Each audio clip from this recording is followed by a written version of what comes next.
तो set number कौन सा है भाई? 39। सेट नंबर 39, ठीक है, चलिए बढ़िया। तो सभी लोगों ने तो नहीं दिया शायद पेपर ना, कुछ लोगों ने दिया, कुछ ने नहीं दिया। तो खैर एक्सप्लेन सुन लीजिए, आपको एक पैटर्न पता चल जाएगा किस तरीके से सवाल पूछते हैं।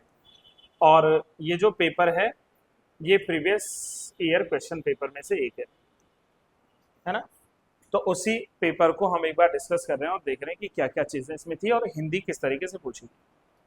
मैंने आपसे कई बार ये भी कह दिया कि अब थोड़ा उत्तराखंड में प्रॉब्लम ये हो गई कि वो हिंदी में हिंदी नहीं पूछ रहा है। हिंदी में वो उत्तराखंड से जुड़ी हुई जो शब्दावलियां हैं, लोकोक्ति या मुहावरे हैं, है ना, ये जो हमारे स्थानीय बोली भाषा के प्रचलन में आने वाले शब्द हैं, इनको अधिक पूछ रहा है। तो अब हिंदी में हिंदी पूछ ही कहाँ रहा है। जैसे अब पहला प्रश्न देखो यार, खैर ये तो आपका पत्र लेखन से, तो ये तो अच्छा सवाल है। कह रहा है कि सूची 1 को सूची 2 से आपने मिलाना है, राइट।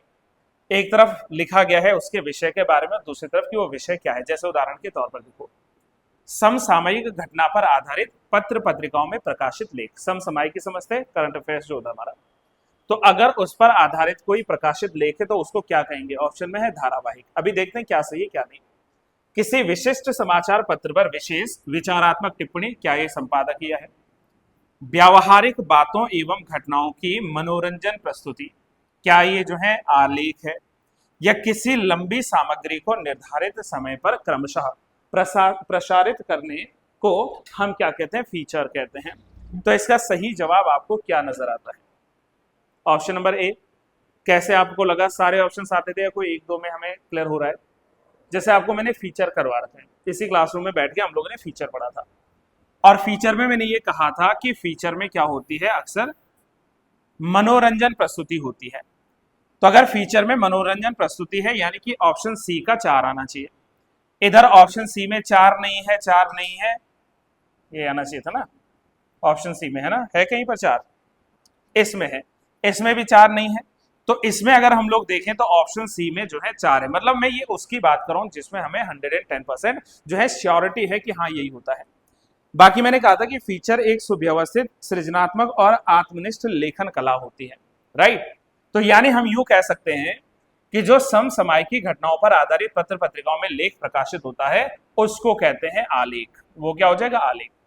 किसी विशिष्ट समाचार पर विशेष विचारात्मक टिप्पणी जो होती है, अब समाचार पत्रों से जुड़ा हुआ है तो उसमें संपादकीय आता है ना।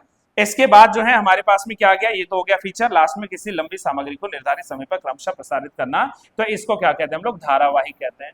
यकीन ना हो तो एक बार एकता कपूर के सीरियल्स देख लेना, समझ रहे हो।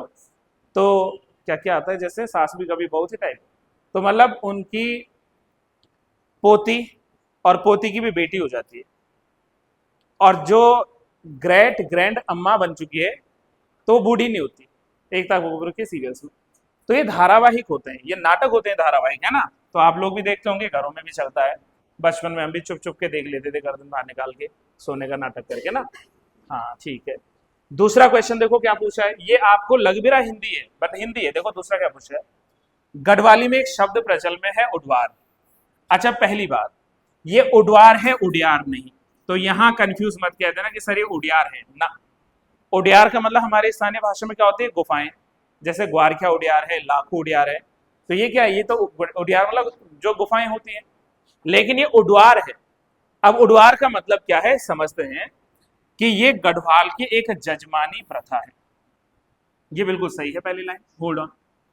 अगर पहली सही है तो जिसमें एक नहीं है पहले वो हटा दो, और ये बहुत रेयर चांस है कि सभी गलत हो जाएं, तो आंसर हमें ऐसे भी मिल जाता है कई बार।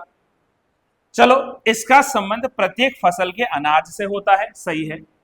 इसमें किसी से अनाज उधार मांगकर उसके बदले अनाज दिया जाता है। अनाज के बदले अनाज नहीं दे सकते हो भाई यहां पर, बल्कि इसमें पुरोहितों को, लोहार वर्ग को, रूढ़िया को, या ढोल वादक जो वर्ग होता है, इसको कार्य के बदले में अनाज दिया जाता है। ये कथन सही है। तो 1, 2 और 4 कथन सही हैं। तो ऑप्शंस के मुताबिक अगर हम लोग चले तो 1, 2 and 4 are the correct one. तो यानी ऑप्शन नंबर सी इसका राइट आंसर हो रहा था। एक और प्रश्न की ओर आगे बढ़ते हैं। पराई वस्तु के दिखावे में कष्ट होने की स्थिति कौन सी लोकोक्ति प्रकट करती है? आराम से सुनो और आराम से पढ़ो। पराई वस्तु के दिखावे में, कष्ट होने की स्थिति, राइट। इसको कर लो आप हाईलाइट। अब इसके लिए क्या सही लोकोक्ति हो? मांगी खाणो मरोड़ी करणो, ठीक है, समझ में आई? भाई मैं खाना तो मांग मांग के खाता हूं, लेकिन घूम रहा हूं अपनी ही अकड़ में कि अरे मुझसे ऊपर कोई नहीं, मैं तो इतना कमाता हूं, क्या बताऊं। पहला ये है। बेराणक सोनान नाक दुखोण, अगर दूसरे का सोना मांगकर नाक में पहनोगे तो वो सोना दुखता है, मतलब सच में नाक दुखे ना दुखे, लेकिन बार बार सामने वाला शायद आपको सुना देगा, अरे तेरे नाक की ये फुल्ली अच्छी लग रही है ना, तो बार बार बोलेगा। तो बेराणक सोना नाक दुखोण, दूसरे का सोना नाक को दुखाता है। Hold on. सौण मरी सासू भादो एन आंसू, सास की डेथ हुई सावन के महीने, सौण का महीना, और आंसू कब आए? भादों के महीने में। रोण मनसा छेबल आंखा थचाक लगी, इसका कुछ समझ आ रहा है? रोण मनसा छेबल आंखा थचाक लगी, रोने की अगर इच्छा है तो आंखों पे जब चोट लगती है तो तभी तो हमें रोना आएगा। तो आपको क्या लग रहा है कि दूसरे की वस्तु के दिखावे में कष्ट होता है, इसके लिए क्या सुटेबल लगता है? डी या बी? बी सही लग रहा है। तो ऑप्शन नंबर बी जो है, बिराण सोनान नाक दुखोण, यानी कि किसी दूसरे की जो वस्तु है उसके दिखावे में कष्ट होने की स्थिति के ज्यादा क्या हो सकते हैं? भाव हो सकते हैं। तो राइट आंसर आपको देख के ही मिल गया है ना, आपने भले पेपर दिया ना दिया, लेकिन आंसर हमें इसका सही मिल पा रहा है। Option B will be the right answer. हे खग मृग हे मधुकर श्रेणी, तुम देखी सीता मृग नैनी। ये क्वेश्चन शायद मैंने पहले भी कहीं डिफाइन किया, मुझे ऐसा ध्यान आ रहा है। हे खग मृग है मधुकर श्रेणी, तुम देखी सीता मृग नैनी। जब मां सीता बिछड़ती हैं प्रभु राम से, और वो पूरा प्रकरण आपको याद आ रहा होगा, आई होप सो आपने आदि पुरुष नहीं देखी, वो मत याद रखना, ठीक है, वो आदि पुरुष वाला नहीं, रियल जो रामायण हमें दिखाई गई है अरुण गोयल वाली, उसकी मैं बात कर रहा हूं। तो वहां पर कह रहे हैं कि हे खग मृग, जो भी पशु पक्षी हैं जंगल में, उनसे प्रभु राम पूछ रहे हैं कि क्या आपने जो है सीता को देखा है? तो क्या वो जवाब दे पाएंगे? नहीं दे पाएंगे। चलो एक बार को खग मृग तो ठीक है, लेकिन आप मधुकर से, आप श्रेणी से, पर्वत जो है पत्थर पर्वत नदी नाले सबसे पूछ रहे हो कि क्या तुमने सीता को देखा? तो क्या ये देखा होगा? अगर देखा भी होगा तो वो क्या बयां कर पाएंगे? तो यानी कि इसमें अगर हमसे अलंकार पूछेगा तो कौन सा आएगा? मानवीकरण आएगा। क्यों आएगा? सुनो, मानवीकरण अलंकार का मतलब क्या है? जब कभी किसी निर्जीव वस्तु को सजीव बताया जाए तो उस प्रकार के अलंकार में आता है मानवीकरण। फिर से सुनो, वस्तु तो निर्जीव है लेकिन उसमें सजीवता का भाव ढूंढ रहे हो तो वो मानवीकरण अलंकार है। अगर ये समझने आया तो मैं कई बार, और आई थिंक सभी क्लास में, एक और उदाहरण देता हूं। देख दशा रघुवीर की वृक्ष फूट फूट कर रोए, मैंने कई बार ये बताया है। एक और है कि देख दशा रघुवीर की वृक्ष फूट फूट कर रोए। रघुवीर की दशा कब देखी वृक्ष ने? जब सीता मैया बिछड़ गई थी, तो प्रभु राम और अनुज लक्ष्मण चिल्ला रहे थे ना, अनुज कह रहे थे कि भाभी भाभी, और प्रभु राम कह रहे थे कि सीते कहाँ हो, सीते कहाँ हो, ये कह रहे थे। और जो है उनके मन में वो पीड़ा जो है वो कौन? आसपास के पेड़ पौधे सब देख रहे थे। तो प्रभु की दशा देखकर पेड़ भी रोने लगे। अब प्रैक्टिकल बात करो, पेड़ रोता है? नहीं रोता है ना, बट यहाँ दिखाया ऐसा है कि वो निर्जीव वस्तु को दर्द हो रहा है और वो रो रहा है, तो उसमें मानवीकरण अलंकार होता है। बाकी मैं आपको उपमा बता चुका हूं। उपमा मतलब जहां पर किसी तुच्छ वस्तु की तुलना किसी ऊंचे वस्तु से या श्रेष्ठ वस्तु से की जाती है। सीधी बात है। मैंने कहा यह मुख है या चंद्रमा? अब मुख की तुलना हमने चंद्रमा से कर ली कि मतलब चांद सा रोशन चेहरा, तो सोचो ना, चेहरा और चांद की बराबरी। तो चेहरा एक तुच्छ वस्तु है और चांद एक बड़ी वस्तु है, लेकिन कवि कहता है कि नहीं जी, चांद सा रोशन चेहरा, अब क्या याद आ रहा? बालों का रंग सुनहरा, है ना, झील सी नीली आंखें। तो भाई आंखें सच में झील थोड़े ना होंगी। तो वहां पर क्या दिया जा रहा है? उपमा दिया जा रहा है। उत्प्रेक्षा में क्या बताया था? ये सबसे इजी है ना, कि इसके सीधे की टर्म से याद रख लो कि जहां पर जानू, जनहू, मानो, मनहू, ये शब्द आए, ज्यो ये शब्द आए, तो वहां पर हम कह देंगे कि वो है उत्प्रेक्षा। जहां उपमेय में ही उपमान की संभावना प्रकट हो जाए तो वहां उत्प्रेक्षा है। और रूपक मतलब जहां उपमेय और उपमान में भिन्नता नजर ना आए, लगभग एक ही जैसा होता है। जैसे अगर मैं कहूं पायो जी मैंने राम रतन धन पायो, तो जो राम रतन है, तो इसमें कौन सा है? वो है रूपक अलंकार। और पहचान कैसे है? इन शब्दों के बीच में योजक चिन्ह होता है ना। मैया मैं तो चंद्र खिलौना ले हूं, ये कितनी बार हम लोगों ने पढ़े हैं, तो वहां पर क्या आते हैं? हमारे रूपक अलंकार आते हैं। तो राइट आंसर खैर फोर्थ क्वेश्चन का क्या है? That is option number A, मानवीकरण। नेक्स्ट आ जाओ। देवनागरी के अतिरिक्त हिंदी भाषा लिखी जाती है, क्या अरबी भाषा को हम हिंदी में लिखते हैं, या क्या पश्तो हिंदी में है, या क्या उपरोक्त सभी, या कैथी महाजनी में लिखते हैं? देवनागरी की अतिरिक्त हिंदी भाषा किस में लिखी जाती है? तो इसका राइट आंसर है ऑप्शन नंबर सी, कैथी या महाजनी जो भाषा है इसको जो है हिंदी की देवनागरी लिपि में ही लिखा जाता है ना। देवनागरी को ही हम लोग नागरी लिपि भी कहते हैं। अब आप ये बताओ कि जो हिंदी भाषा है या जो देवनागरी लिपि है, इसका पहली बार हमें साक्ष्य कहां से मिला था? राजा नागभट्ट थे, उनके अभिलेख से मिला था, है ना। आप लोगों ने नहीं पढ़ा शायद, मैंने इससे पहले वाली जो प्रैक्टिस सेट था उसमें करवाया था। आंखन है आंसू ऊनी, घुनन है जैत के ऊनी, इस लोकोक्ति का सही अर्थ क्या है? आंखन है आंसू ऊनी, घुनन है जय के ऊनी। आंख से आंसू आते हैं, घुटनों से जो क्या आते हैं? तो ये तो खैर ऐसा ऑप्शन है कि समझ में भी नहीं आएगा और इसका कहीं तुक भी नहीं बैठा। आंसू घुटनों से नहीं आते, घुटनों से आंसू आते नहीं आते ना, ठीक है। आत्मीय जनों को सहानुभूति होती है, दूसरों को नहीं। जो हमारे अपने हैं, करीबी हैं, सिर्फ उन्हीं को हमारी जो है सहानुभूति होती है, बाकियों को नहीं। और दूसरों का दुख देखकर आंसू आ जाते हैं। आपको क्या लगता है, क्या इसका थोड़ा मिलता जुलता हो सकता है? Option C. तो ऑप्शन सी इसका क्या आ जाएगा, सही आ जाएगा। आत्मीय जनों को सहानुभूति होती है, दूसरों को नहीं। अगर आपको दुख होगा भाई, तो मुझे आपके लिए सहानुभूति होगी, क्योंकि मैं आपका जानने वाला व्यक्ति हूँ। आप किसी अननोन को क्यों होगी? वो तो अपना निकल लेगा गाड़ी उठा के, है ना। चलो 7वें पे बताओ जल्दी से क्या आंसर होगा। एक तरफ शब्द हैं, दूसरी तरफ उनके प्रकार हैं। दावत कौन सा शब्द है आपने बताना है, थैला कौन सा है आपने बताना है, पंकज कौन सा है आपने बताना है, और तहसीलदार कौन सा आपने बताना है। इसमें से श्योर शब्द कौन है जो आपको आता ही आता है? दावत। तो दावत कौन सा है? आगत है, ओके, यू मीन टू से दावत आगत है, गुड। थैला कौन सा है? देशज है, यानी कि बी का आप बता रहे हो कि 3 होना चाहिए। पंकज क्या है? संकर शब्द है, पक्का। ये योग रूढ़ है, योग रूढ़ है, तो ये क्या हो जाएगा, योग रूढ़ हो जाएगा। और तहसीलदार क्या है? संकर शब्द। संकर शब्द मतलब जो 2 शब्दों के मेल से बने। अब जैसे है ना तहसील और दार, तो इसमें तहसील अलग है और दार अलग है। बताओ तहसील कौन सी भाषा का शब्द है? तहसील मैंने करवा रखी है ये बातें, अरबी भाषा का, और दार फारसी भाषा का। तो ये जो तहसील शब्द है ये अरबी है, और दार जो है ये फारसी है। तो 2 भाषाओं के शब्दों से मिलकर बना है, तो इसलिए ये वाला संकर शब्द है। अब ये बताओ कि आगत शब्द आप समझते हैं, जो किसी अन्य जगह से आया है, जिनको विदेशज भी हम लोग कह सकते हैं, इनडायरेक्टली डायरेक्टली कहो तो ये विदेशज भी है। और आगत शब्द में जो बाहर से आए हैं, जैसे हमारे पास में दावत आ गया, वैसे आगत शब्द में सबसे अच्छा जो वर्ण है, अगर वर्ण कौन है, आगत वर्ण कौन है, तो अ है। आगत वर्ण पूछेगा ना तो वो अ है। जैसे ऑफिस लिखते हैं ना, तो ऑफिस वैसे किस भाषा का शब्द है? इंग्लिश का है। ऑफिस तो ऐसे लिखते हैं, लेकिन इसमें जो अ लिखा गया है तो वो क्या है, आगत एक वर्ण है। तो ऐसे शब्द का ही आगत भी हो सकते हैं ना। देश मतलब अपने देश भी जन्मे हैं। और योग रूढ़ का मतलब क्या है?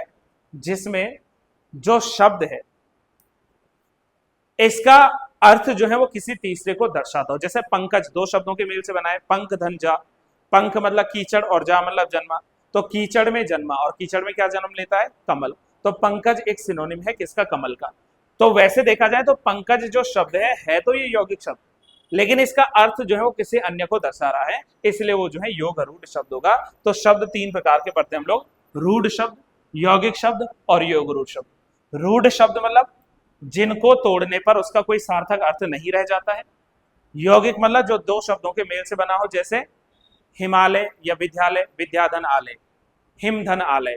तो ये 2 शब्दों से मिलकर बना, अगर दोनों को अलग कर दो तो मतलब भी निकलता है। हिम मतलब बर्फ, आलय मतलब ढका हुआ, राइट, या वहां पर जहां पर बर्फ मिलेगी।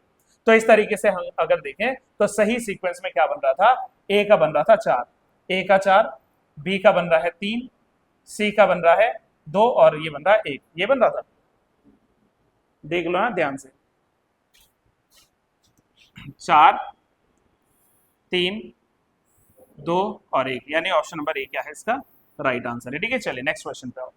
क्वेश्चन नंबर 8, जॉन सार में स्थानीय ज्योतिष की भाषा जिस पुस्तक में लिखी गई है उसे क्या कहते हैं? आप यकीन नहीं मानोगे, इस क्वेश्चन को वैसे मुझे आंसर तो मिल ही गया था। आंसर तो आजकल भाई हर जगह मिलता है, इंटरनेट पे मिलता है। प्रॉपर जॉन सार के पंडित जी से फोन पे बात हुई मेरी अभी अभी, यकीनन मानो आप यकीन। और मैंने कहा क्या बोलते हैं, क्योंकि देखो मैं आता हूँ जी टिहरी गढ़वाल से, और हमारे टिहरी क्षेत्र में हमारे पास में, अब मेरे पिताजी तो खुद पंडिताई कर रहे हैं, तो हमारे वहाँ पातड़ा कहते हैं, है ना। तो पिताजी भी कई बार बोलते हैं मेरे पातड़ू हर चीज रे, मेरे पातड़ू। तो पातड़ा पातड़ू हमारे वहाँ कहते हैं, जिसमें जन्म कुंडली, ये सब चीजें देखी जाती हैं। तो हमारे में तो खैर स्थानीय भाषा में अगर गढ़वाली में कहो तो हमारे यहाँ तो पातड़ा होता है। अब कई जगह पर जन्म पौत्री भी होता है, जन्म पत्री जन्म पौत्री वो एक ही शब्द है। लेकिन ऐसा माना गया है कि जौनसार का जो स्थानीय ज्योतिष भाषा है वहां पर इसको सांचो या बगोई भी कहते हैं। वैसे सच्चाई बताऊं तो वहां जब मेरी बात हुई तो उन्होंने कहा हमारे वहां पे पातड़ा बोलते हैं। लेकिन कुछ लोग स्थानीय शब्द पकड़ चुके हैं तो पातड़ा भी ठीक है, और अगर जो है यहाँ पर सांचो या बगोई बोलेंगे तो ये ठीक है। तो इसका राइट आंसर दैट इज सांचो या बगोई, ऑप्शन नंबर बी जो है इसका राइट आंसर होगा। निम्नलिखित शब्द युग में कौन सा शब्द विलोम शब्द नहीं है? अब देखो इससे इजी कुछ नहीं होगा। पक्ष का विपक्ष ये विलोम है, बिल्कुल ठीक है। आस पास विलोम है, आस का पास, अरे आस और पास तो एक ही हो गया। आस पास मतलब जो करीब है, जो निकट है, तो करीब और निकट एक ही है, आस पास एक ही है, नहीं। आस और पास में क्या होना चाहिए था? आस का उल्टा दूर होना चाहिए था। तो ये गलत हो गया, हमें गलत पिक करना था ना। थोड़ा का क्या होता है? बहुत होता है, और नम्र का क्या होता है? पृष्ठ होता है। तो ये भी जो है सही है, लेकिन ऑप्शन नंबर सी इसका गलत है, सॉरी बी गलत है। भतुआ, भट्टा और सेमी ये क्या है? वनस्पतियां हैं। भतुआ हो चाहे भट्टा हो चाहे सेमी हो, तो ये वनस्पतियां हैं एक्चुअली देखा जाए ना। तो कई जगहों पर तो सेमी की सब्जी भी होती है वनस्पति के तौर पे, है ना, वेजिटेशंस के तौर पर। कौन सा असत्य है? छिटाण का मतलब, छिटाण तो बूंदा बांदी होती है ना। छिटाण, छिटाण मतलब बूंदा बांदी, हमें गलत भी करना है, पहला ठीक है। बर्ख का मतलब बर्ख लगेगी, मतलब बारिश लगना, बारिश को वृष्टि भी कहते हैं। झड़ का अर्थ क्या है? लगातार कई दिनों तक होने वाली जो बारिश है उसको झड़ कहते हैं, है ना।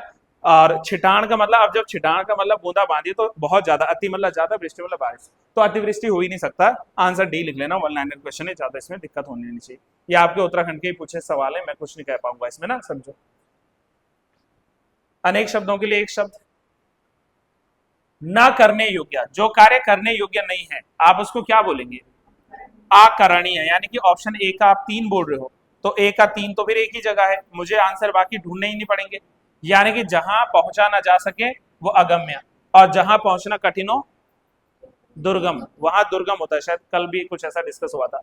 जिसके पास कुछ ना कुछ हो तो वो क्या है? अकिंचन, कुछ ना कुछ है।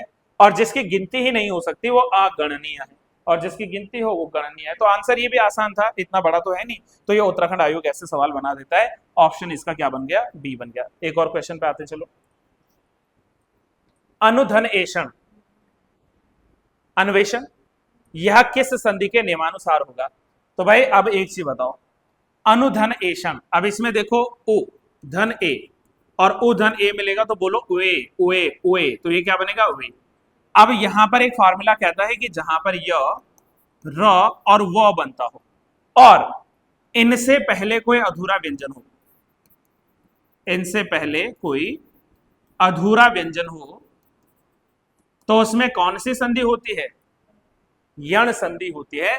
तो यण इसका राइट आंसर क्या है? यण संधि है।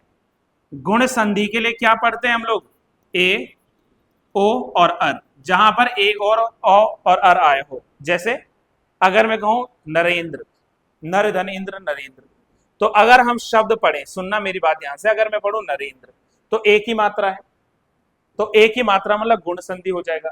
अगर मैं कहूं सुरेश, सुरेश, तो सुरेश में भी क्या है? सूर्यधन ईश सुरेश, यानी कि इसमें भी क्या है? गुण संधि है। ए आया ना, तो ए का भाव जहां पर होगा वहां पर ये आएगा। या अगर मैं ऐसे लिखता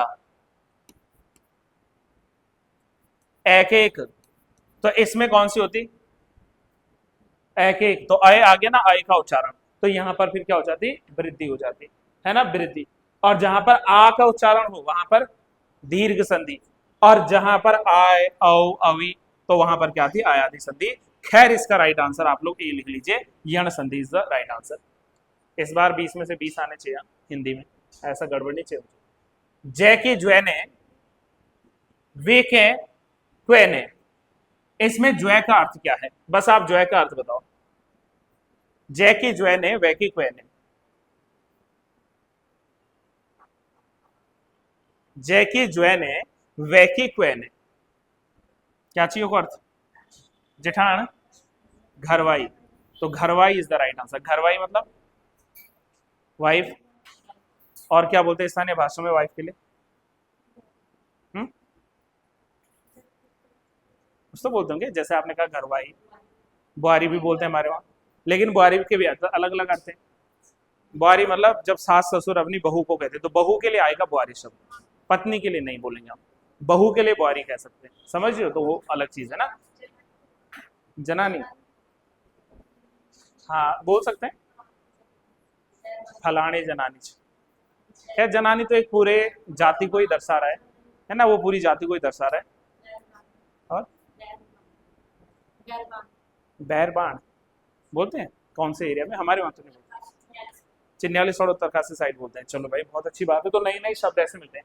अच्छा, जेठान तो पता होगा, जेठानी या जेठ, जेठ होगा, है ना, जेठानी नहीं लिखा हुआ, जेठ लिखा हुआ, जेठान। घरवाव, पति, घरवाव, है ना। और ईजा, माँ के लिए बोलते हैं ईजा ना, कुमाऊनी शब्द है। ए ऑप्शन लिख लेना। 15वें पे आओ, बस 5 क्वेश्चन और है। रेडियो की भाषा, अब रेडियो आपने सुना ही तो है, देखा तो, मतलब रेडियो के भीतर कोई दिखता तो नहीं, ऐसा तो नहीं कि सोनू निगम गाना गाते हुए रेडियो के भीतर आपको दिख जाए, पॉसिबिलिटी नहीं है ना जी, समझ रहे हो। तो ये श्रव्य रूप है, श्रव्य मतलब सुनाई देता है।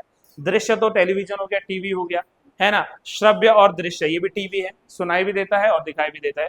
मूक और आश्रव्य, जिसमें चुप रहते हैं, सुना न जाए, वो टेलीविजन पे भी हो सकता है, साइन भाषा इशारों में, तो साइन वो भी टीवी पे, लेकिन श्रव्य में क्या आएगा, रेडियो आएगा। तो ये कैसे सवाल है भाई, ऑनलाइन में परेशानी जैसा कुछ है नहीं। सर्वनाम का कौन सा भेद नहीं है, पुरुषवाचक होता है, राइट, ठीक है। अतिवादी सर्वनाम कभी पढ़ा आपने जीवन भर, नहीं पढ़ा, तो अतिवादी नहीं होता। बताओ जरा, सर्वनाम के कितने भेद हैं, बोलो भाई, सर्वनाम के कितने भेद होते हैं? 5 पक्का, चलो गिनते हैं। पहला आपने बोला पुरुषवाचक सर्वनाम, दूसरा आपने बोला अनिश्चयवाचक सर्वनाम, तीसरा बोला आपने निश्चयवाचक और अनिश्चयवाचक 3। अब बताओ चौथा कौन सा है? प्रश्नवाचक। अगला कौन सा होगा, बोलो, आपने सर्वनाम नहीं बता रहे हो, अब फिर संज्ञा भी पूछूंगा। और कौन सा आता है?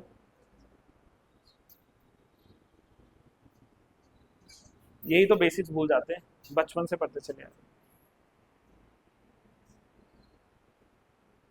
यह काम मैं आप कर लूंगा, आप भला तो जग भला, क्या आएगा? निज वाचक। को छोड़ा तो नहीं? और पुरुष है, निश्चय है, अनिश्चय है, प्रश्न है, निज है, और तो नहीं छोड़ा कोई। ये है मुख्य, क्या चीज? द्रव्यवाचक भी कह रहे हो, वो संज्ञा आएगी, है ना, द्रव्यवाचक संज्ञा आएगी, व्यक्तिवाचक संज्ञा आएगी, तो वो संज्ञाओं के भाग आप लोग बता रहे हैं, राइट। तो मुख्य रूप से ये याद रख लेना, गलत बातें याद नहीं रखते आप लोग, है ना। चलिए नेक्स्ट आओ, 17वां क्वेश्चन। झिक्कल कामची उडियाली, इसका मेरे पास में इवन लाया नहीं हूं मैं दूसरा मोबाइल, वरना उसमें भी और शायद इसमें भी एक पूरी फोटो है। ये एक पुस्तक है, एक किताब है, राइट। और इस किताब में क्या है, इस किताब में उत्तराखंड की 13 भाषाओं के, उत्तराखंड की 13 भाषाओं के लगभग 1500 शब्द हैं। ये अपने आप में एक शब्दकोश है, एक डिक्शनरी है, राइट। तो शब्दकोश है जिसमें 13 भाषाओं के लगभग 1500 शब्द मेंशन है। और इसके जो संपादक हैं या कह लीजिए जो लेखक है, उसमें 2 नाम आते हैं, उमा भट्ट जी का और चंद्रकला रावत का। तो चंद्रकला रावत और उमा भट्ट जो है, उन्होंने इसका संपादन किया, उन्होंने इसको लिखा है ना। फिर खैर आई डोंट थिंक सो इतने नाम ये पूछेंगे कि चंद्रकला रावत और उमा भट्ट हैं, इन्होंने जो है इसको लिखा है। तो ये मतलब एक तरीके से, अब देखो ये प्रचलन में कब आई थी उत्तराखंड में। अब मैंने जैसे ना शब्द पूछ लेता, शब्दावलियां, तो उसके बाद जो है झिक्कल कामची उडियाली, ये जो है आप लोग खरीद भी सकते हो, पढ़ भी सकते हो। एक तरफ सूची 1 में लिखे हुए हैं कुछ सेंटेंस, कुछ वाक्य, और दूसरी तरफ जो है उसमें लिखे हैं कि ये वाक्य के किस प्रकार में आते हैं। वाक्य हम 2 तरीके से पढ़ते हैं, एक तो रचना के आधार पर 3 प्रकार के वाक्य, सरल या साधारण वाक्य पहला, मिश्र वाक्य दूसरा, और संयुक्त वाक्य तीसरा। और अर्थ के आधार पर कितने प्रकार के? 8 प्रकार के हम लोग वाक्य पढ़ते हैं। तो ये अर्थ के आधार पर जो वाक्य है, इनमें से 4 ये लिखे हुए हैं। होल्ड ऑन, कह रहा है कि राहुल घर जा रहा है, इसमें क्या है? प्रश्नवाचक। भाई प्रश्नवाचक तो हो ही नहीं सकता, क्यों? क्योंकि जहां पर क्या ये लिखा हो तो वहां प्रश्न होना चाहिए, यानी कि सी का 1 होना चाहिए। और इसलिए मैंने कहा सबसे फेवरेट सवाल मेरे ही मान लो ये सबसे मजेदार होते हैं। सी का 1 ढूंढते हैं, आंसर मिल गया। सी का 1 हमें एक ही जगह मिला, क्या? आंसर कंप्लीट है। यानी कि इसमें राहुल घर जा रहा है, इसमें क्या है? विधिवाचक है ना, विधानवाचक या विधिवाचक जिसको कहते हैं। राहुल घर जाओ, तो ऐसा नहीं लग रहा है आज्ञा, राहुल घर जाओ, है ना, लकी एक गिलास पानी लाओ, तो ये क्या है, आज्ञा दे रहा हूं मैं, तो ये आज्ञावाचक इजी है। और शायद जहां लग जाएगा तो शायद का मतलब संदेह उत्पन्न हो गया, तो इसका संदेह हो जाता। तो मुझे नहीं लगता इतना कोई बड़ा सवाल था जहां हमें परेशान होने की जरूरत पड़ जाए। तो ये क्या हो गया, प्रश्नवाचक, संदेहवाचक, विधिवाचक और आज्ञावाचक, इस तरीके से हमारे पास में वाक्यों के 8 भेद में से 4 भेद जो है यहाँ पर है। और बाकी 8 भेद में नहीं भी तो पिछले 8 क्लासेस में बता चुका हूं आप लोगों को। कुमाऊनी भाषा में आण किसे कहते हैं, कौन सा क्वेश्चन आ गया बताओ। कथा को नहीं, मुहावरा नहीं, जागर बिल्कुल भी नहीं, जो पहेलियां होती हैं उसको आण कहते हैं। अच्छा, पहेलियां आपने बुझाई बचपन में या अभी भी, कोई एक पहेली जो आपको याद हो। अच्छा, पहेली पता है, जैसे हम एक वाक्य मतलब एक सेंटेंस कहते थे, फिर उसका आपको अर्थ निकालना पड़ता था। कोई एक पहेली बुझाओ जरा, आज देखी जाए आपका बचपन किस पहेली से गुजरा। हाँ, मेरे दांत हैं पर मैं काटती नहीं, क्या है ये, ऐसे आपने किए नहीं कभी, जितनी बार काटो उतनी बार बढ़ जाऊंगा या समथिंग लाइक दैट, जैसे नाखून है, बाल हैं, तो ऐसे दांत हैं पर काटते नहीं, मतलब कंघा आपने कहा है। तो ऐसे कई लोग कहते हैं ना, ऐसे पुराने जमाने की मूवीज में तो भाई कितने सारे आते थे ऐसे, तो वो क्या होते हैं, पहेलियां होती हैं, और ऐसी पहेलियों को आण कहते हैं। लास्ट है, सही युग्म कौन सा है। पहले बताओ, ऊष्म व्यंजन च कब से हो गया। ऊष्म व्यंजन तो आता था, श मत करो, ये कौन सा श है, तालव्य श, राइट, या मूर्धन्य श, या दंत स, या फिर ह। अब श करेंगे तो फिर मजा नहीं आएगा ना, बच्चे बोलते हैं। हमें पता होना चाहिए मूर्धा कौन है, दंत्य कौन है, और तालव्य कौन सा है। तो ये वाला जो श है वो तालु है, ये जो है मूर्धा है, ये जो है दंत है, और ये जो है ह। तो ये ऊष्म व्यंजन है। नहीं यकीन हो तो मैंने आपसे प्रैक्टिकली बोला है कि हाथ को ऐसे मुंह के आगे रखो, उल्टे में रखो, ज्यादा फील होगा, और ये बोल के देखो श ह। तो जब आप बोलोगे ह बोलो जरा, आपके हाथों में गर्म हवा का महसूस होगा, ऊष्म है ये, ऊष्म मतलब गर्म, है ना, तो ये ऊष्म व्यंजन है, हटा दो। आगत में मैंने अभी आपसे कहा है कि आगत में ऐसा तो कोई अलग से आएगा नहीं, स्वर होता तो लिख लेते, उसमें ओ आता अगर आगत स्वर पूछा होता, राइट। संयुक्त व्यंजन में क कब से आ गया, या तो हम अक्ष लिखते हैं, या हम लोग त्र लिखते हैं, या ज्ञ लिखते हैं, या श्र लिखते हैं, यही हम लोग लिखते हैं ना संयुक्त व्यंजनों में। और लास्ट में बचा अंतस्थ व्यंजन, तो ये सही है। अंतस्थ व्यंजन में क्या क्या आता है देखो, इसमें आता है य, र, ल और व। ल तो ऑलरेडी लिखा है, तो य, र, ल और व ये क्या आ जाएंगे हमारे पास में, अंतस्थ व्यंजन। अब आप इसका डिस्क्रिप्शन मुझे बताओ, अक्ष कैसे लिखते हैं, क प्लस, अब बोला श वाला श, कौन सा श, मूर्धन्य श लिखते हैं, बहुत बढ़िया, है ना। त्र में क्या आएगा, ये तो नाम से क्लियर हो रहा, तो धन र। ज्ञा में क्या आएगा, जा धन या, है ना। और जो है श्र में क्या आएगा, श धन रा। अब कौन सा श आया, तालु आया, तो ये तालव्य श आ गया। ये इस तरीके से आप डिस्क्रिप्शन जो है इसका देख सकते हैं, राइट। तो अभी फिलहाल मैं आपको सिर्फ हिंदी वाला पार्ट करवा रहा हूँ, ऐसा नहीं कि इतना ही रहेगा, इसके बाद जीएस वाले पार्ट में आऊंगा, बट पहले आपको उत्तराखंड वाले सर क्लास कराएंगे, उत्तराखंड के 21वें क्वेश्चन से उत्तराखंड का होगा, राइट। तो आप वो पढ़ लीजिए और उसके बाद हम मिलेंगे आपसे सर की क्लास के बाद। शुरुआत करते हैं आज के सेशन की। सेट नंबर वही है ना 38, इस पे मैंने हिंदी वाला पार्ट डिस्कस कर लिया है, रीजनिंग वाला पार्ट हम लास्ट में डिस्कस करेंगे, पहले हमारा जीएस वाला जो पार्ट है इस पे बात कर लेते हैं, राइट। चलिए, तो क्वेश्चन नंबर 71 में जीएस का पहला क्वेश्चन है आपके पास में, राइट। एक तरफ लिखे हैं articles and on the other side इनके बारे में जो बातें हैं या इनके प्रोविजंस क्या है। फॉर एन एग्जांपल जैसे आर्टिकल 39A लिखा हुआ है, राइट। तो आर्टिकल 39A में क्या है, देखो कई बार ऑप्शंस की भी जरूरत नहीं पड़नी चाहिए अगर आपने अच्छे से पॉलिटी पर ध्यान दिया है, राइट। तो 39A जो होता है आपके पास में, ये बात करता है equal justice and free legal aid के बारे में, यानी कि ऑप्शन नंबर जो ए का राइट आना चाहिए वो आना चाहिए सी, यानी third one, right. Equal justice and free legal aid. मैंने आपसे ये कहा था कि ये जो प्रोविजन था ये ओरिजिनल कॉन्स्टिट्यूशन में था नहीं, इसको 42nd कॉन्स्टिट्यूशन अमेंडमेंट एक्ट के द्वारा 1976 में ऐड किया गया था, इसके द्वारा ये ऐड किया गया था, बस ये आप लोगों को ध्यान रखना है। तो पहले का क्या होना चाहिए, 3 होना चाहिए, अब मैंने एलिमिनेशन मेथड आपको कितनी समझा दिया कि जहां पहले का 3 ना हो इनको एलिमिनेट कर दो, तो या तो आंसर इसका बी जाएगा या तो आंसर इसका सी होगा। अब नेक्स्ट है आर्टिकल 43। मैंने आपसे एक बार कहा है जब भी आपसे 43 की बात करेंगे तो आपको मजदूरों को याद करना है। आर्टिकल 43 में जो है वो कर्मगारों के लिए या मजदूरों के लिए राइट्स देता है।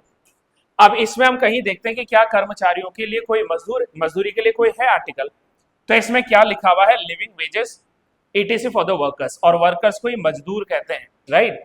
तो जो कर्मकार हैं उनके लिए निर्वाह मजदूरी की व्यवस्था ये कहां की गई है, ये की गई है। मैंने आपसे कहा था कि लिविंग वेज या मिनिमम वेज का मतलब क्या होता है, वो मिनिमम सैलरी, वो मिनिमम इनकम जिससे कोई भी वर्कर अपनी बेसिक नेसेसिटी को फुलफिल कर सके। और हमारी बेसिक नेसेसिटी क्या है, रोटी कपड़ा मकान। मतलब आपके पास में जो है फूड के लिए, और फूड भी न्यूट्रिशियस होना चाहिए, लग्जूरियस की बात नहीं कर रहा हूँ, ऐसा नहीं कि आपको मतलब डेली पिज्जा खाना है, नहीं नहीं, काम हमारा दाल सब्जी में चल जाएगा, हरी सब्जी मिल जाए, इतना कमा सको, राइट। तो हमारे पास में क्या होना चाहिए, फूड होना चाहिए, इतना मैं पैसा कमाऊं कि भाई मैं अपने घर में राशन भर सकता हूँ, राइट। दूसरा हमारे पास में चाहिए शेल्टर, आवास चाहिए, इतना मुझे एटलीस्ट इनकम दो कि अगर मैं सेविंग करूं तो सेविंग करने के बाद मैं अपने लिए घर बना सकूं। अब मैंने घर का विला नहीं बनाना, तो आवास का मतलब भाई उतने व्यवस्था हो मेरे पास पैसों की जिससे मैं एक नॉर्मल घर बना सकूं।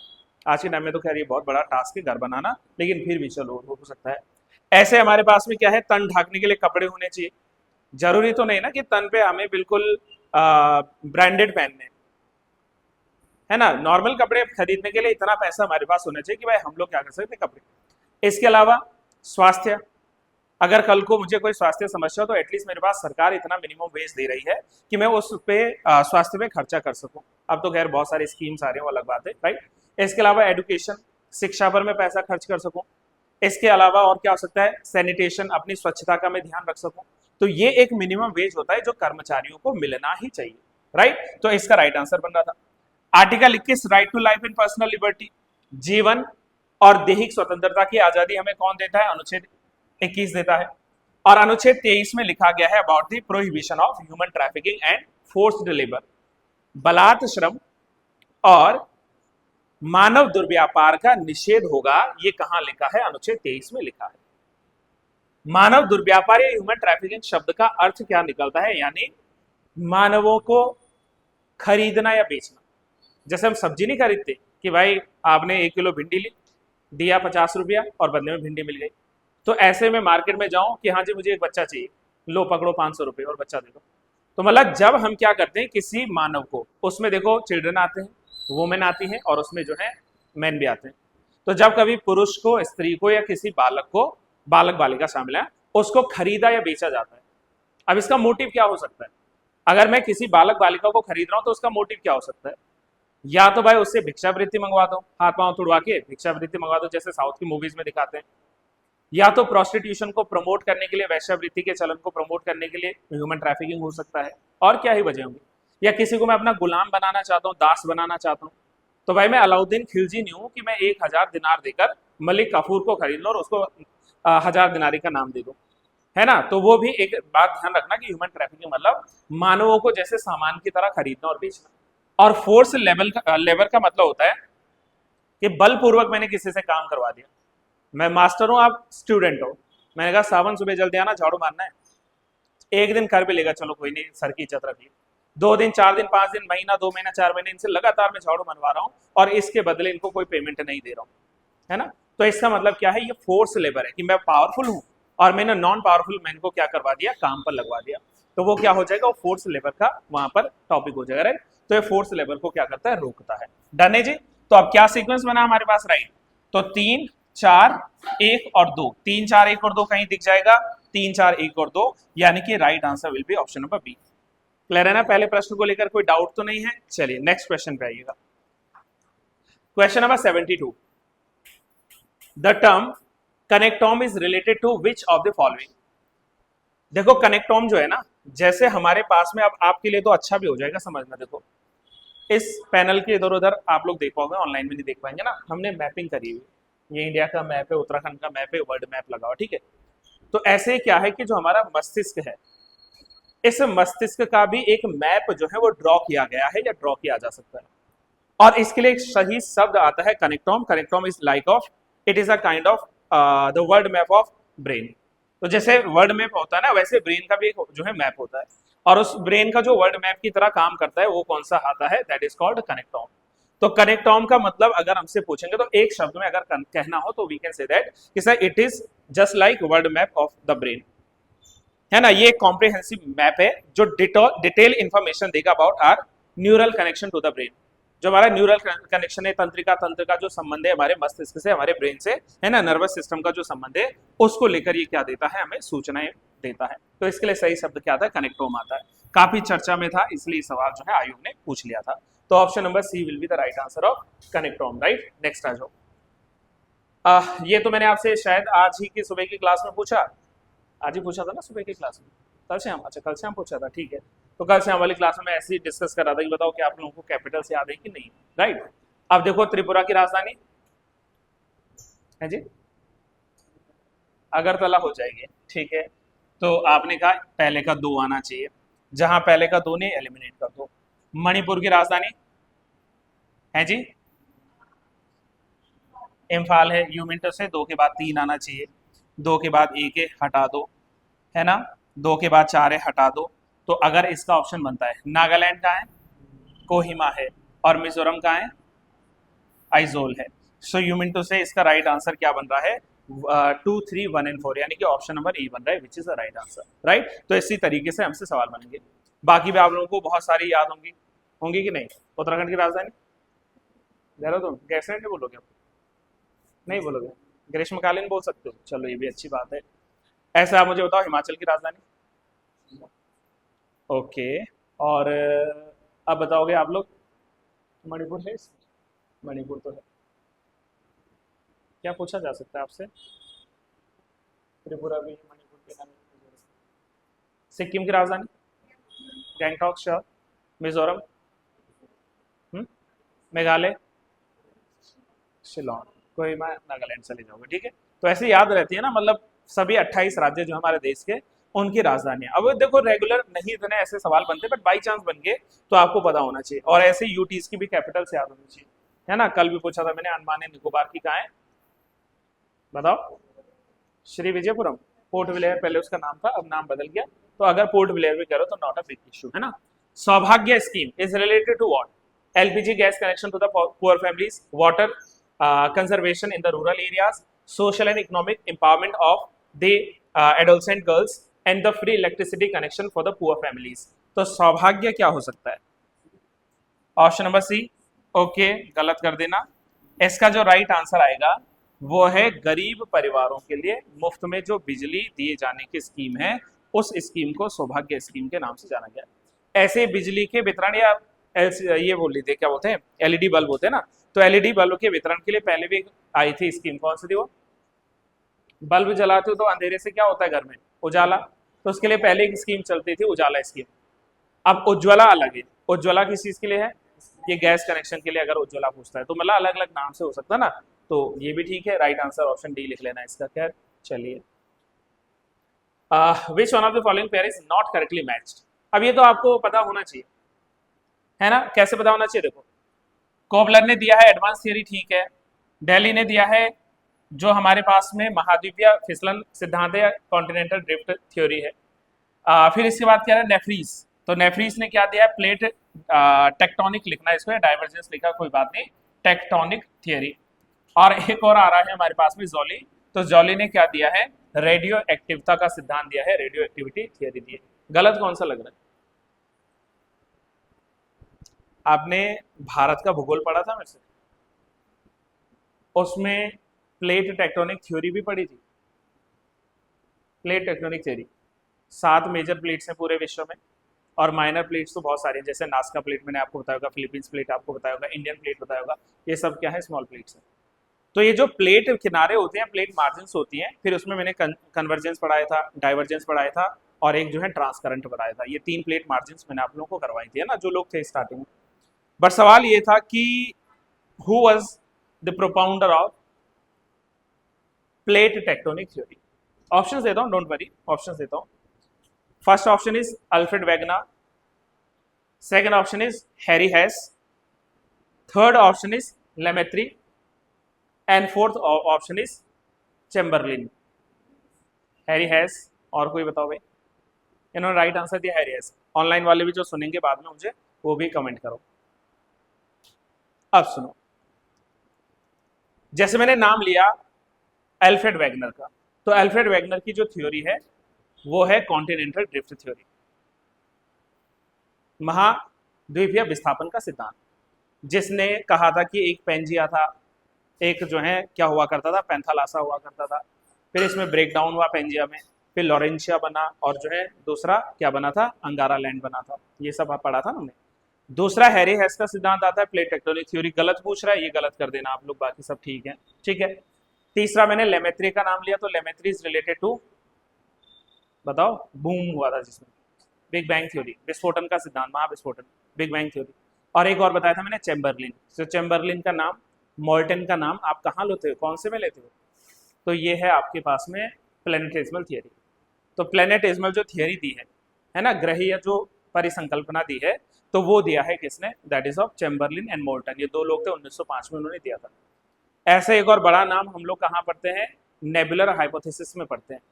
तो नेबुलर हाइपोथेसिस को किसने दिया था, अच्छा ये जो हाइपोथेसिस में पढ़ा रहा हूँ ना, नेबुलर एंड प्लेनेटेज्मल, ये है ब्रह्मांड के उत्पत्ति के संबंध में परिकल्पनाएं। और नेबुलर हाइपोथेसिस किसने दिया है कि पहले बहुत बड़ा एक नेबुला था जिसमें डस्ट होता था, या जो है उसमें गैसेस होती थी, गैसेस में हाइड्रोजन हीलियम मेन गैस हुआ करती थी, फिर उसमें विस्फोट हुआ, उससे जो है गैलेक्सीज बनी, गैलेक्सीज में विस्फोट हुआ, उससे अलग अलग प्लैनेट्स बने। तो ये सब थ्योरी देने वाले व्यक्ति कौन थे, इमैनुअल कांट थे। और उस इमैनुअल कांट की थ्योरी को ही बाद में जो है लाप्लास करके एक नया व्यक्ति आया था, उसने क्या किया था, मॉडिफाई किया था उसको। खैर अब वो थोड़ा और डिटेलिंग हो जाएंगे। ये ब्रह्मांड के जो है सिद्धांत को लेकर था। तो इसमें गलत ऑप्शन पूछ रहा है, सी जो है इसमें गलत दे देना, प्लेट टेक्टोनिक थ्योरी, है ना। चलिए नेक्स्ट आ जाओ, मैच द फॉलोइंग, राइट। अब ये केसेस को लेकर हमसे एक सवाल बना है ना। ये थोड़ा कंफ्यूजिंग भी था, कहीं ना कहीं अगर मैं कहूं तो कंफ्यूजिंग भी था। एक तरफ है नमित शर्मा केस। अब ये देखो कई बार क्या करता है ना, ये उत्तराखंड आयोग का सवाल है, और उत्तराखंड आयोग कुछ ऐसे प्रश्न पूछ लेता है जो हमारे टफ साइड को शो करते हैं। नमित शर्मा का मामला किससे जुड़ा हुआ था, एनी आइडिया। देखो नमित शर्मा का जो मामला जुड़ा हुआ था, वो जुड़ा हुआ था व्यक्ति की स्वतंत्रता और गरिमा को लेकर। और स्वतंत्रता और गरिमा के लिए कौन सा आर्टिकल रिस्पॉन्सिबल है, स्वतंत्रता के लिए आर्टिकल 19 है कि नहीं है। तो भाई गरिमामयी जीवन भी होना चाहिए, है ना। तो 19 और 21 का कनेक्शन आता है, तो 19 को लेकर ये हमारा आ जाएगा, व्यक्तिगत स्वतंत्रता की बात करेंगे। तो पहले का 4 होना चाहिए, यानी कि ये 2 तो आप हटा दीजिए। अब या तो ऑप्शन डी होना, या तो ऑप्शन इसका ए होना है। दूसरा कहता है कि राम जेठमलानी केस किस चीज को लेकर था। तो राम जेठमलानी केस जो है वो जस्टिस तक पहुंच बनाने के लिए, है ना, न्याय तक पहुंच बनाने के लिए ये मामला आया था। यानी कि 4 के बाद होना चाहिए कौन सा, 1 होना चाहिए। और 4 के बाद 1 हमारे पास ऑप्शन नंबर ए में ही है, विच मीन्स कि सेंट्रल कोलफील्ड जो लिमिटेड मामला था वो हाई कोर्ट से रिलेटेड है, और जो हमारे पास में एल चंद्र कुमार केस है वो जो है सुप्रीम कोर्ट के रिट से जुड़ा हुआ एक जो है मामला है।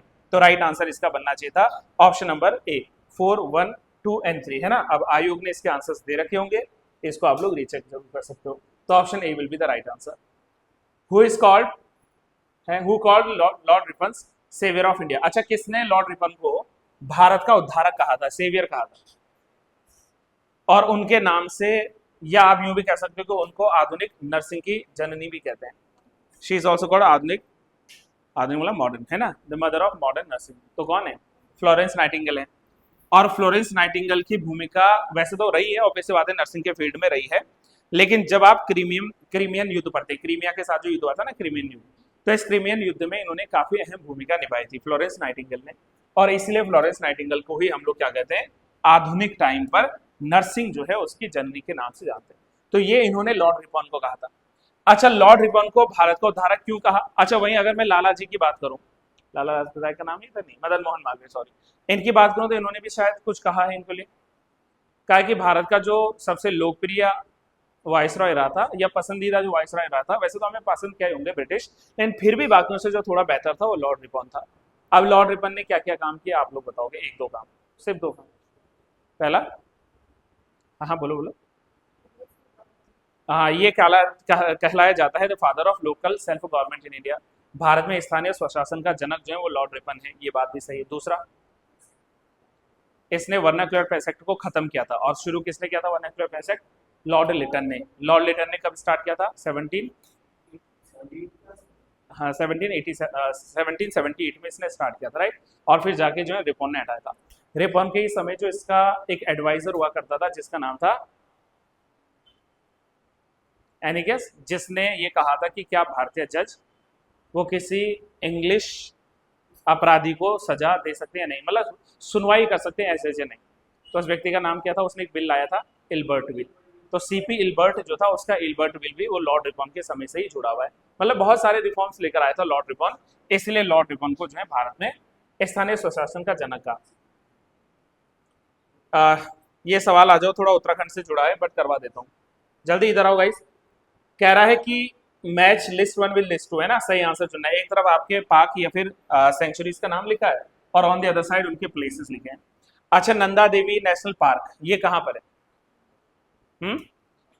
ऑप्शन 2 होना चाहिए, तो जहां 2 नहीं है पहले उसको एलिमिनेट, डी वाला हट जाएगा। गंगोत्री नेशनल पार्क, उत्तरकाशी 2 के बाद 1 आना चाहिए, 2 के बाद 3 है, 2 के बाद 4 है, आंसर मिल गया, राइट। तो ये एलिमिनेशन मेथड, हमें नहीं आता 3, नहीं आता 4, फिर भी सही हो जाएगा। तो बिनसर कहाँ हो गया? अल्मोड़ा में। और अस्कोट कहाँ हो गया? पिथौरागढ़ में। पियोरा मत लिखना, पिथौरागढ़ में, राइट। आप ये बताओ कि उत्तराखंड में कुल कितने नेशनल पार्क है? 7 नहीं 6, और अगर सेंचुरीज पूछेंगे तो 7 आएंगे। नंदा देवी नेशनल पार्क का गठन कब हुआ था? 1982, कंफर्म्ड है ना, 1982 में।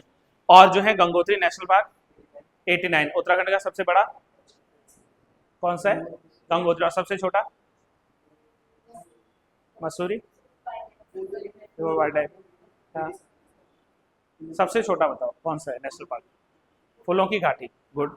अब बताओ बिनसर वन्यजीव अभयारण्य का गठन 88 सही है।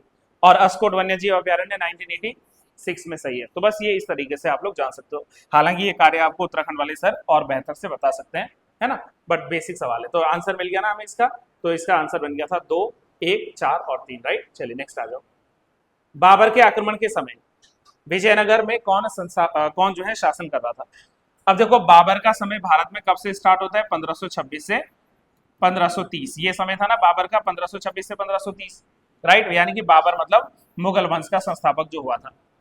अब इस समय कह रहा है कि विजयनगर की गद्दी पर कौन बैठे हुए हैं? देखो, तो विजयनगर की गद्दी पर यहां बैठा हुआ है कृष्णदेव राय। कैसे? सुनो ध्यान।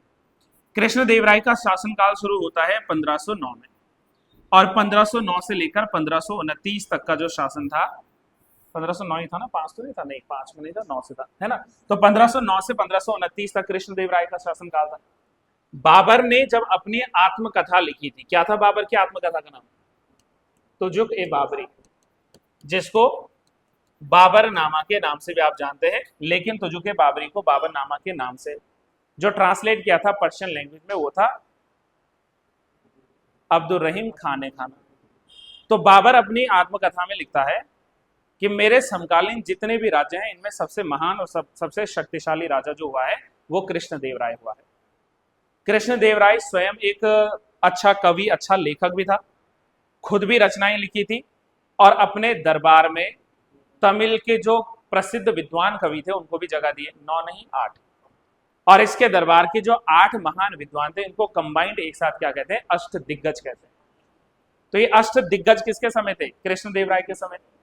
जैसे देखो, मैं 8 नाम तो नहीं लूंगा, 2-3 नाम, जैसे इसमें था नंदी तिम्माना, अलासानी पिद्दाना, सबसे मेन है तेनाली रामकृष्णा, जिसके नाम से टीवी सीरियल भी आता था सब टीवी पे, तेनाली राम करके। तो तेनाली रामकृष्णा, तो ये क्या थे? ये कृष्णदेव राय के अष्ट दिग्गज थे। दिग्गज याद रखना, अष्ट प्रधान अलग बात है। प्रधान कौन थे? शिवाजी के 8 जो प्रधान थे, जैसे पेशवा था, वाकया नवीस था, दबीर था, चिटनिस था, न्यायाधीश था, पंडित राव था, तो वो 8 अलग आते हैं। दूसरी बात, जैसे मैंने कहा कि ये स्वयं भी पुस्तक लिखा करते थे, ये स्वयं भी एक अच्छे राइटर थे। तो इनकी जो प्रमुख पुस्तकों में 2 नाम आते हैं, एक आता है जाम्बवती कल्याणम। इन्होंने कौन सी बुक लिखी है? जाम्बवती कल्याणम। और जैसे नाम से भी है, जहां पर लग जाए तो लगभग संस्कृत में ही होता है। तो जाम्बवती कल्याणम संस्कृत भाषा में था। और दूसरा इन्होंने लिखा था अमुक्त माल्याद, अमुक्त माल्याद। तो ये 2 पुस्तकें लिखने का श्रेय किसको जाता है? वो आ जाता है कृष्णदेव राय को। तो बस ये सारी चीजें भी याद रख सकते हैं, राइट। तो कृष्ण देवराय के बारे में ये 2-4 चीजें, देखो चीजें तो बहुत सारी है ना और निकल के आएंगी, लेकिन मेन क्या होता है कि हमें क्वेश्चन के मुताबिक उसके आंसर ढूंढने पड़ते हैं ना। हटा दो इसको, लिख दिया, ओके डन। चलो नेक्स्ट आ जाओ। बाबर के बारे में तो नहीं बताना, बाबर के बारे में भाई आप लोगों को पता है। बाबर जब आया था तो सबसे पहले, अच्छा ये बताओ बाबर का भारत पर पहला हमला कब हुआ था? 1526 गलत आंसर बोलेंगे। बाबर का भारत में पहला आक्रमण 1526 से पहले उसने क्या भेरा को और बाजौर और भेरा पर हमला नहीं किया था। तो ये लगभग जो है 1518-19 का दौर था जब उसने यूसुफ जाई ट्राइबल कम्युनिटी को बाजौर और भेरा में हराया था। और उसी बाजौर और भेरा में कहते हैं कि बाबर ने पहली बार तोप का प्रयोग किया था। कैनन्स को लाने का श्रेय भारत में बाबर को जाता है। और बाबर भारत आया क्यों था? तो तब कई लोग कहते हैं कि उसको इनविटेशन दिया था भारत से, किसने? राणा सांगा ने, दौलत खान लोधी ने, और एक स्वयं जो है इब्राहिम खान का जो चाचा था। कौन था उसका चाचा? अब मैं नाम थोड़ा कंफ्यूज कर रहा हूँ उनका, है ना, याद आई तो बताना आप लोग। तो एक हो गया राणा सांगा, दूसरा नाम हमने कहा इब्राहिम खान लोधी, और तीसरा नाम कुछ जमान शाह तो नहीं था, नहीं कुछ और था, मैं कंफ्यूज हो रहा हूँ अभी, है ना, वो नाम याद नहीं आ रहा है। लेकिन वो 3 नाम थे जिन्होंने बाबर को इन्वाइट किया। लेकिन ये भी सच्चाई नहीं है कि अगर वो इन्विटेशन नहीं देते तो बाबर को तब भी भारत ही आना था, क्योंकि बाकी तो उसके रास्ते बंद थे ना।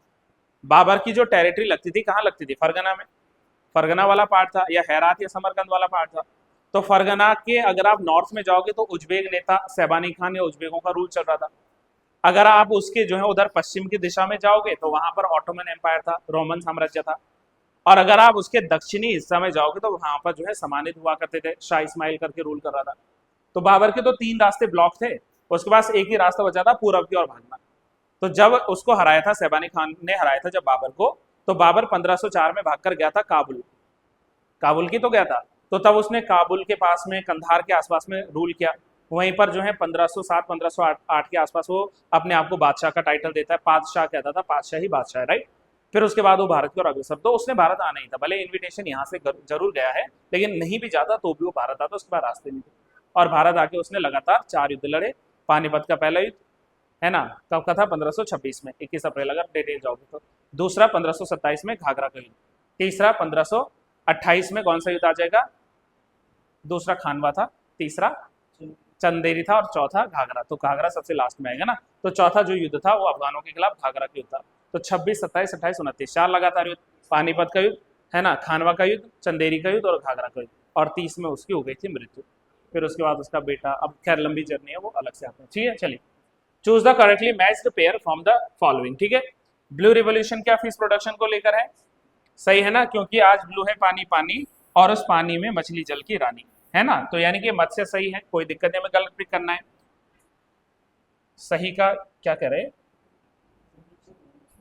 अच्छा ऑप्शंस होंगे, हाँ ये तो रहे ऑप्शन, वही देखो मैंने कहा ये कैसे हो जाएगा ऐसे। श्वेत क्रांति, जिसको ऑपरेशन फ्लड भी कहते हैं, तो डेयरी उत्पादन से संबंधित है। कौन कहलाता है भाई भारत में श्वेत क्रांति का जनक? डॉक्टर वर्गीस कुरियन।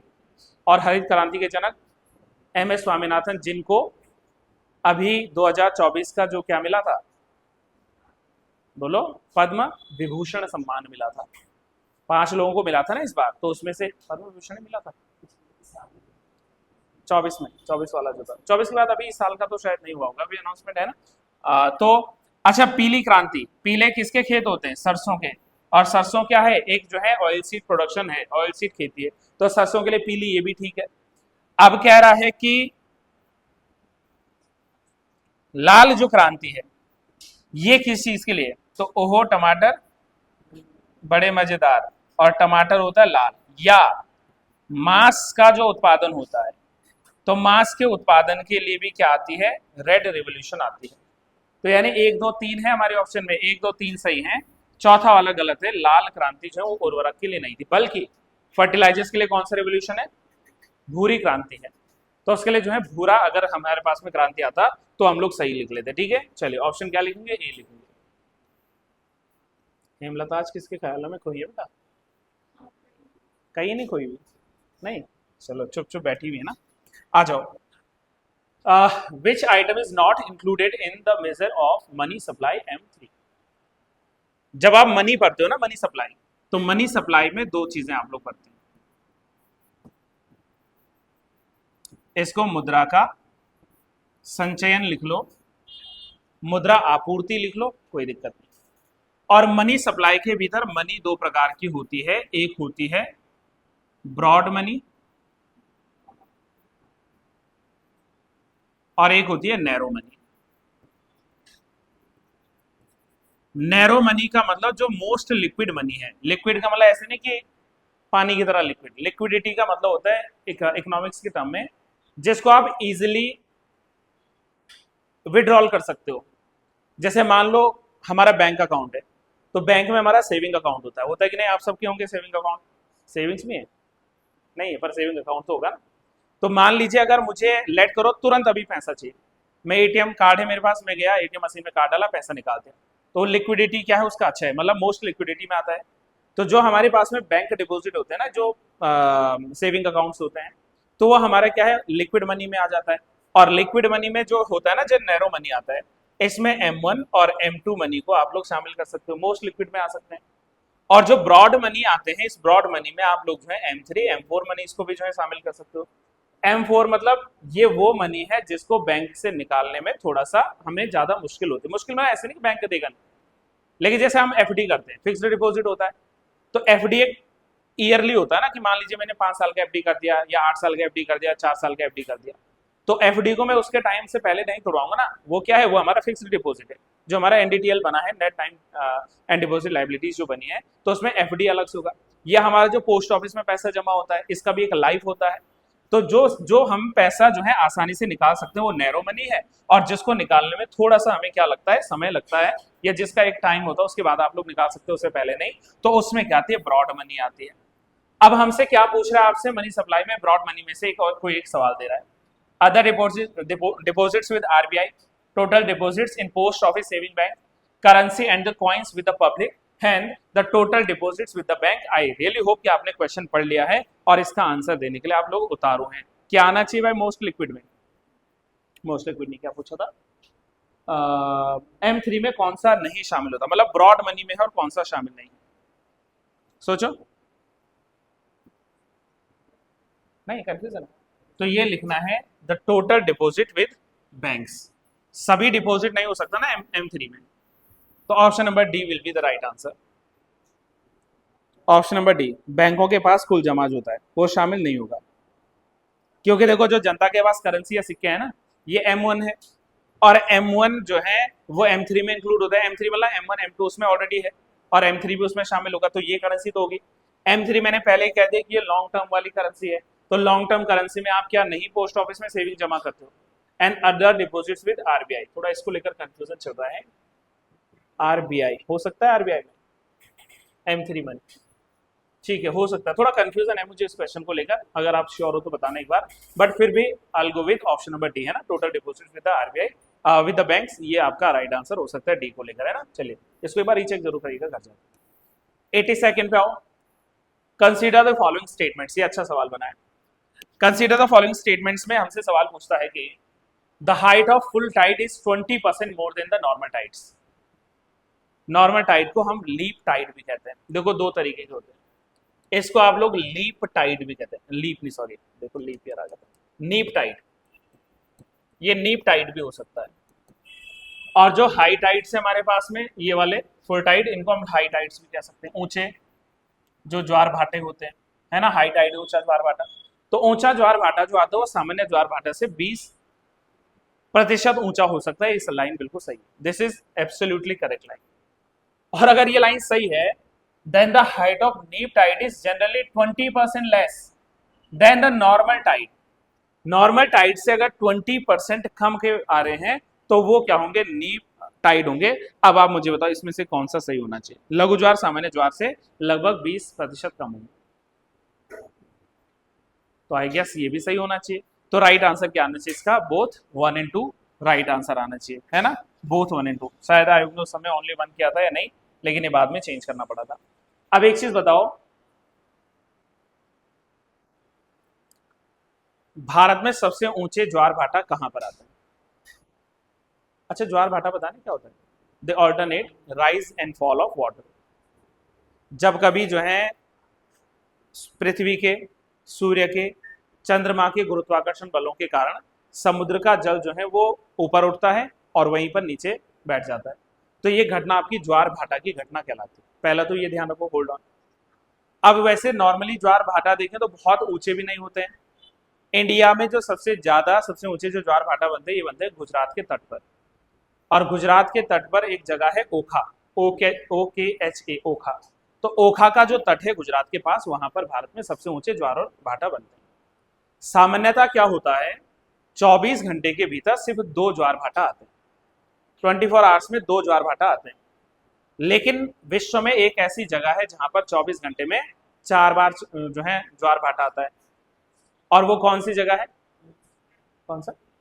एक, हाँ देखो ये आप सही कह रहे हो कि 2 इंग्लिश चैनल में बनते हैं और 2 नॉर्थ सी में बनते हैं, 2 उत्तरी सागर में, 2 इंग्लिश चैनल, टोटल हो गए 4 ज्वार भाटा। लेकिन वो जगह कौन सी है, तो तब आपको लंदन जाना पड़ेगा, ब्रिटेन लंदन जाना पड़ेगा, और उसके साउथ टिप पर आपको एक जगह मिलेगी विच इज कॉल्ड साउथहैम्पटन। तो एक जगह पड़ती है जिसका नाम है, एक जगह है जिसका नाम है साउथहैम्पटन। इस साउथहैम्पटन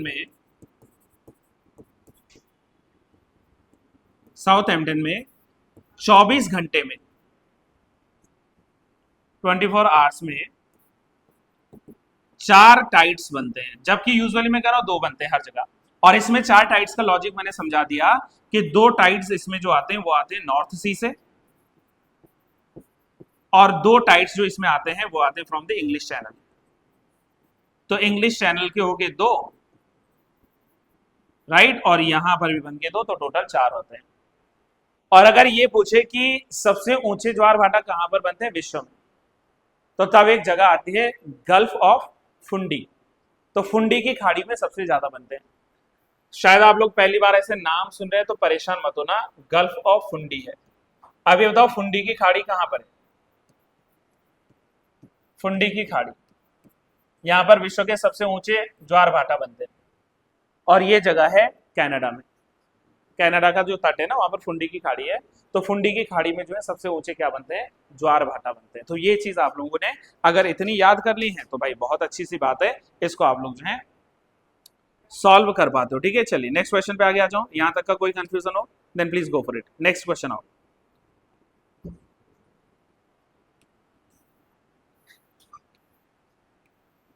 लो जी, 1 लाइनर सवाल आ गया आपके पास में। सीधे सीधे यूं पूछ रहा है कि बाल्कस जो लेक है वो कहां सिचुएटेड है? कजाकिस्तान में है। चलो ठीक है, तो राइट आंसर लिख लीजिएगा कि बाल्कस जो है वो कजाकिस्तान में शामिल है। खारे पानी की झील है ना, और ये जो है कहां पर है, दैट इज इन कजाकिस्तान। तो कई बार सवाल ऐसे ही बनते हैं। आपसे 2-4 सवाल पूछ रहा हूं, आंसर दीजिएगा। ग्रेट बियर लेक कहां पर है? आंसर कीजिए। ग्रेट सॉल्ट लेक कहां पर है? आंसर दीजिएगा। रेनडियर लेक कहां पर है? आंसर दीजिएगा। लेक अथाबास्का कहां पर है? आंसर दीजिएगा। और मैं जितनी भी लेक्स बता रहा हूं वो एक ही कॉन्टिनेंट में, एक ही जगह पर है। अब बताओ कौन सा? तो मैंने कहा था जहां ग्रेट लिखा हो ना, तो वहां आप नॉर्थ अमेरिका चले जाना। तो ये सारी लेक्स जो मैं अभी बता रहा हूं कहां की है? नॉर्थ अमेरिका की। सुनो, नॉर्थ अमेरिका में जो ग्रेट लेक्स है ना, इन ग्रेट लेक्स में 5 झीलें आती हैं, और इनको याद करने की ट्रिक मैंने कई दफा बताई है, वो है होम्स के नाम से। होम्स के नाम से, ये अलग है, इनको अलग रखना है ना। और होम्स के नाम से जो नॉर्थ अमेरिका में है, सबसे प्रमुख जो ग्रेट्स में है वो है लेक ह्यूरोन। सबसे पहले क्या है? Lake Huron. ओ का मतलब है लेक ओंटारियो। एम का मतलब है लेक मिशिगन। लेक मिशिगन जो है ये एंटायरली लोकेटेड इन यूएसए।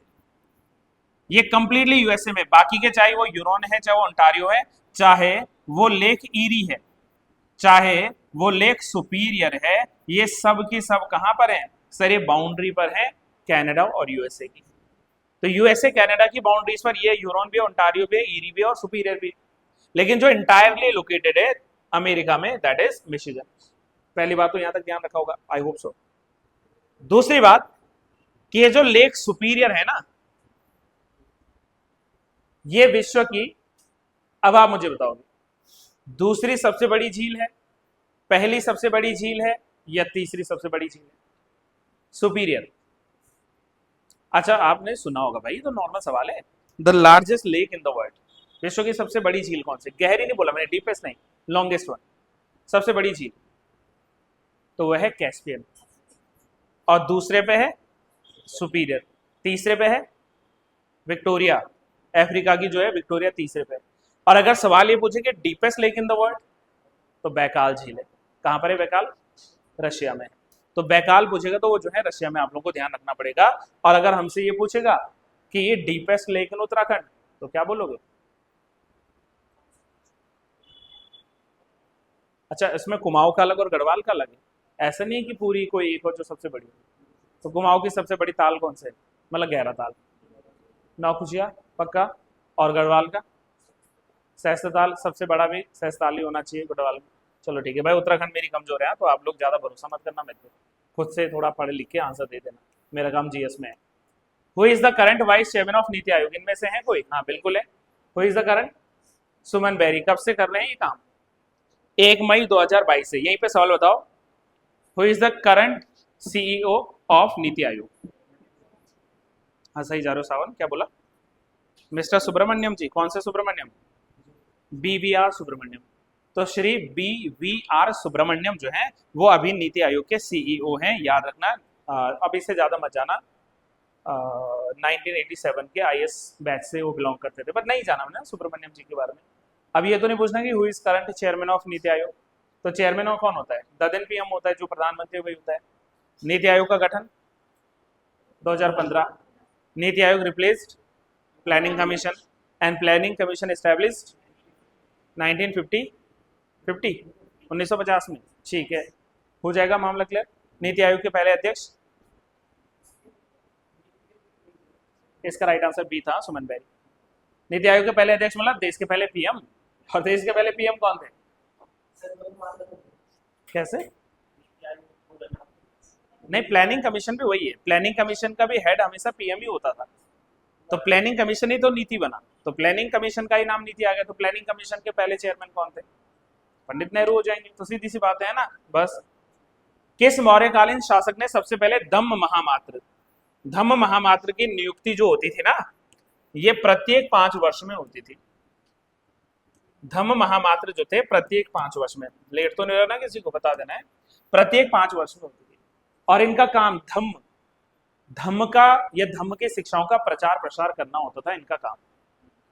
वैसे धम्म महामात्र के अलावा भी जो धम्म का प्रचार करते थे उसमें आते थे युक्तक, रज्जुक और प्रादेशिक। और चाहे वो युक्तक हो, चाहे वो रज्जुक हो, चाहे वो प्रादेशिक हो, चाहे वो धम्म महामात्र हो, इन सबका जो गठन करने का श्रेय जाता है वो जाता है अशोक का, क्योंकि धम्म का एस्टैब्लिशमेंट किसने किया है? अशोक ने किया है। And what was the Dhamma of Ashoka? एक लाइन में बोलना, वैसे तो धम्म बहुत बड़ा है। तो धम्म का मतलब नैतिकता के नियम, सम लॉज और some conducts of morality, like what? अपने से बड़ों का, गुरुजनों का आदर करना, ये क्या है? धम्म है। दास या भृत्यों से बैर ना करना, मतलब ऐसे नहीं कि छी ये तो दास है इससे नहीं मिलूंगा। तो जो दास थे, जिनको भृत्य कहते थे, सूक्ष्म जो लोग थे उस समय, उनसे कोई जो है दुश्मनी ना करना, बैर ना करना, जीवों की हत्या ना करना, ठीक है, बहुत सारा दान देना, ठीक है, या पाप रहित रहना, बी सिनलेस, अपने स्वभाव में मृदुता, नम्रता का होना, यही धम्म है। धम्म इसके अलावा ऐसे नहीं कि कोई बहुत बड़ा कोई धर्म था। धम्मा वाज जस्ट लाइक कि भाई कुछ रूल्स हैं, कुछ नियम है जो आप अपने लाइफ में वो अप्लाई करो, आपका जीवन जो है बढ़िया चल जाएगा। तो ये शुरू करने वाला जो कौन थे? वो अशोका थे। तो right answer will B Ashoka. Ashoka का टाइटल क्या था? देवनाम पियदसी, यानी कि the loving ruler of God. भगवान को भी प्यारा था भाई, भगवान का प्रिय था वो। और अशोक जाना जाता है किस चीज के लिए? जैसे अपनी कलिंगा विक्ट्री के लिए। तो अशोक ने कलिंगा को कब जीता था? 261 BC में जीता था, बहुत बढ़िया। और अशोक के शिलालेख जो थे, बृहद शिलालेख कितने स्थानों से मिले? बृहद, बृहद मतलब लार्जर, जो उनके रॉक एडिक्ट थे, तो वो कहाँ कहाँ से मिले? चलो आप काउंट करो हाँ उंगलियों पे। पहला था सहबाजगढ़ी पाकिस्तान में, दूसरा था मानसेरा पाकिस्तान में, तीसरा था आपके देहरादून में कालसी, चौथा था आपका गिरनार में, पांचवा था धौली में, छठवां था जौगढ़ में, सातवां था, अभी चेक कराना मैंने सोपारा बोला नहीं बोला था ना, तो सातवां था सोपारा में, और आठवां था एर्रागुड़ी में। तो ये 8 जगहों से इसके क्या मिलते हैं? शिलालेख मिलते हैं, बड़े वाले। छोटे शिलालेख तो अलग अलग बहुत सारे। ऐसे अशोक को जो है बुद्ध शाक्य मुनि भी कहा गया है। अशोक के कई और अभिलेख मिले हैं, जैसे नेटूर था, मॉस्की था, गुर्जरा था, उड़ेगोलम था। ये वो 4 बताए मैंने जिसमें अशोक का नाम एज अशोक लिखा है। अशोक का नाम जो अशोक लिखा है, अब आप ये बोल रहे हैं अशोक का नाम सुरेश क्यों लिखेंगे? अशोक ही तो लिखेंगे। लेकिन अशोक के जितने भी लेख मिलते हैं हर जगह उसका नाम देवनाम प्रियदर्शी होता था। एकमात्र जो हमें मिलते हैं 4, तो उसमें आ गया नेटूर, उडेगोलम, मॉस्की एंड गुर्जरा, जिसमें अशोक को एज अशोक मेंशन किया हुआ है। ये भी आपको ध्यान रखना होता ना। तो राइट आंसर क्या मिल गया इसका? डी मिल गया जी, अशोका। थोड़ा और जल्दी बढ़ना है, आपकी आंखें बता रही हैं कि गुरुजी बस करो। चलो नेक्स्ट आ जाओ, इंग्लिश में भी हिंदी में भी। Let's see. कहते हैं कि अगर भारत में किसी भी पॉलिटिकल पार्टी को नेशनल पार्टी का दर्जा देना है तो उसकी क्या क्या कंडीशंस होनी चाहिए। इसमें से आपने गलत पिक करना है कि कौन सा कथन सही नहीं है। Which one of the following is not correctly match, right? या कौन सा सही नहीं है ना। अगर किसी को पॉलिटिकल पार्टी बनाना है तो उसके लिए रिकॉग्निशन होना चाहिए उसका कम से कम 4 या उससे अधिक राज्यों में एज ए स्टेट पार्टी। ये कदम तो सही लग रहा है कि भाई 4 या अधिक राज्यों में स्टेट पार्टी के रूप में उसको मान्यता मिली हो। ठीक है, अभी आम आदमी पार्टी को भी मिल गया ना पॉलिटिकल पार्टी का दर्जा, तो उसी के बाद ये सवाल भी बना है। कम से कम 3 राज्यों से कम से कम 2% लोकसभा सीटें पर जीतना भी अनिवार्य है। ठीक लग रहा है ना? गलत तो नहीं है। पिछले लोकसभा या विधानसभा चुनाव में किन्हीं 2 या अधिक राज्यों में 4% वैध वोट हासिल करना और किसी भी राज्यों से या राज्य से 4 लोकसभा सीटें जीतना यह अनिवार्य है। पिछले लोकसभा या विधानसभा चुनाव में किन्हीं 4 या अधिक राज्यों में 6% वैध वोट प्राप्त करना या किसी राज्य में 4 लोकसभा सीट जीतना यह अनिवार्य है। तो अब देखो ये दोनों लगभग सिमिलर हैं, बस यहां 2 लिख दिया, यहां 4 लिख दिया। अब आप इनमें से बताओ कि आपको क्या लगता है 2 वाला सही है या 4 वाला? क्योंकि ये 2 तो पहले के सही। तो जो गलत पिक करना ना मेरे साथी, वो गलत पिक करना सी। क्यों? क्योंकि यहाँ विधानसभा चुनाव में किन्हीं 2 नहीं, 2 की बजाय यहाँ 4 होना चाहिए था, और 4% नहीं बल्कि 6% होना चाहिए था। तो डी वाला सही है और सी वाला ऑप्शन जो है वो गलत है। तो हमसे गलत पूछ रहा है तो सी को हम लोग क्या कर देंगे, इसको गलत आंसर में डाल देंगे ना। चलिए नेक्स्ट आ जाओ। चलिए अब थोड़ा वन लाइनर क्वेश्चन है, फटाफट से। 87 choose the correct order of instruction cycle in the execution process, है ना। तो भाई आप बताओगे कि निष्पादन प्रक्रिया जो है इसमें निर्देश चक्र का वास्तव में सही क्रम क्या होगा, और ऑप्शंस के मुताबिक जो है आप लोग आंसर दीजिएगा। बताओ सावन क्या लिखा था इसका आंसर? है जी, कुछ भी नहीं लिखा। चलो इसका राइट आंसर होता है, देखो सबसे पहले आता है फैच। तो जहां फैच नहीं है पहले तो उसको हटा दो, स्टोर एग्जीक्यूट नहीं। सबसे पहले आएगा इसमें फैच, फिर आएगा डिकोड, फिर आएगा एग्जीक्यूट, और लास्ट में आएगा स्टोर करना। फैच का मतलब क्या होगा कि सबसे पहले आप क्या करो, सीपीयू जो मेमोरी होती है उसमें अगले निर्देश को प्राप्त करने के लिए पहले फैच किया जाता है, फिर उसको प्राप्त करने के बाद डिकोड किया जाएगा ताकि सीपीयू समझ सके कि भाई मुझे कौन से ऑपरेशन में काम करना है। तो उसके लिए क्या करना पड़ेगा, मैं डिकोड करना पड़ेगा। अब कोई फंक्शन अगर डिकोड हो गया है तो दिए गए निर्देशों के आधार पर या दिए गए निर्देशों के अनुसार हमें क्या करना पड़ेगा, ऑपरेशन को हमें ऑपरेट करना पड़ेगा, एग्जीक्यूट करना पड़ेगा। और अगर वो एग्जीक्यूट हो जाता है तो बाद में उसका जो रिजल्ट कंक्लूजन निकला, उसका परिणाम जो निकला, उसको मेमोरी में क्या करना है, स्टोर करना है। तो राइट सीक्वेंस इसका यही बनना चाहिए, फेच, डिकोड, एग्जीक्यूट और स्टोर।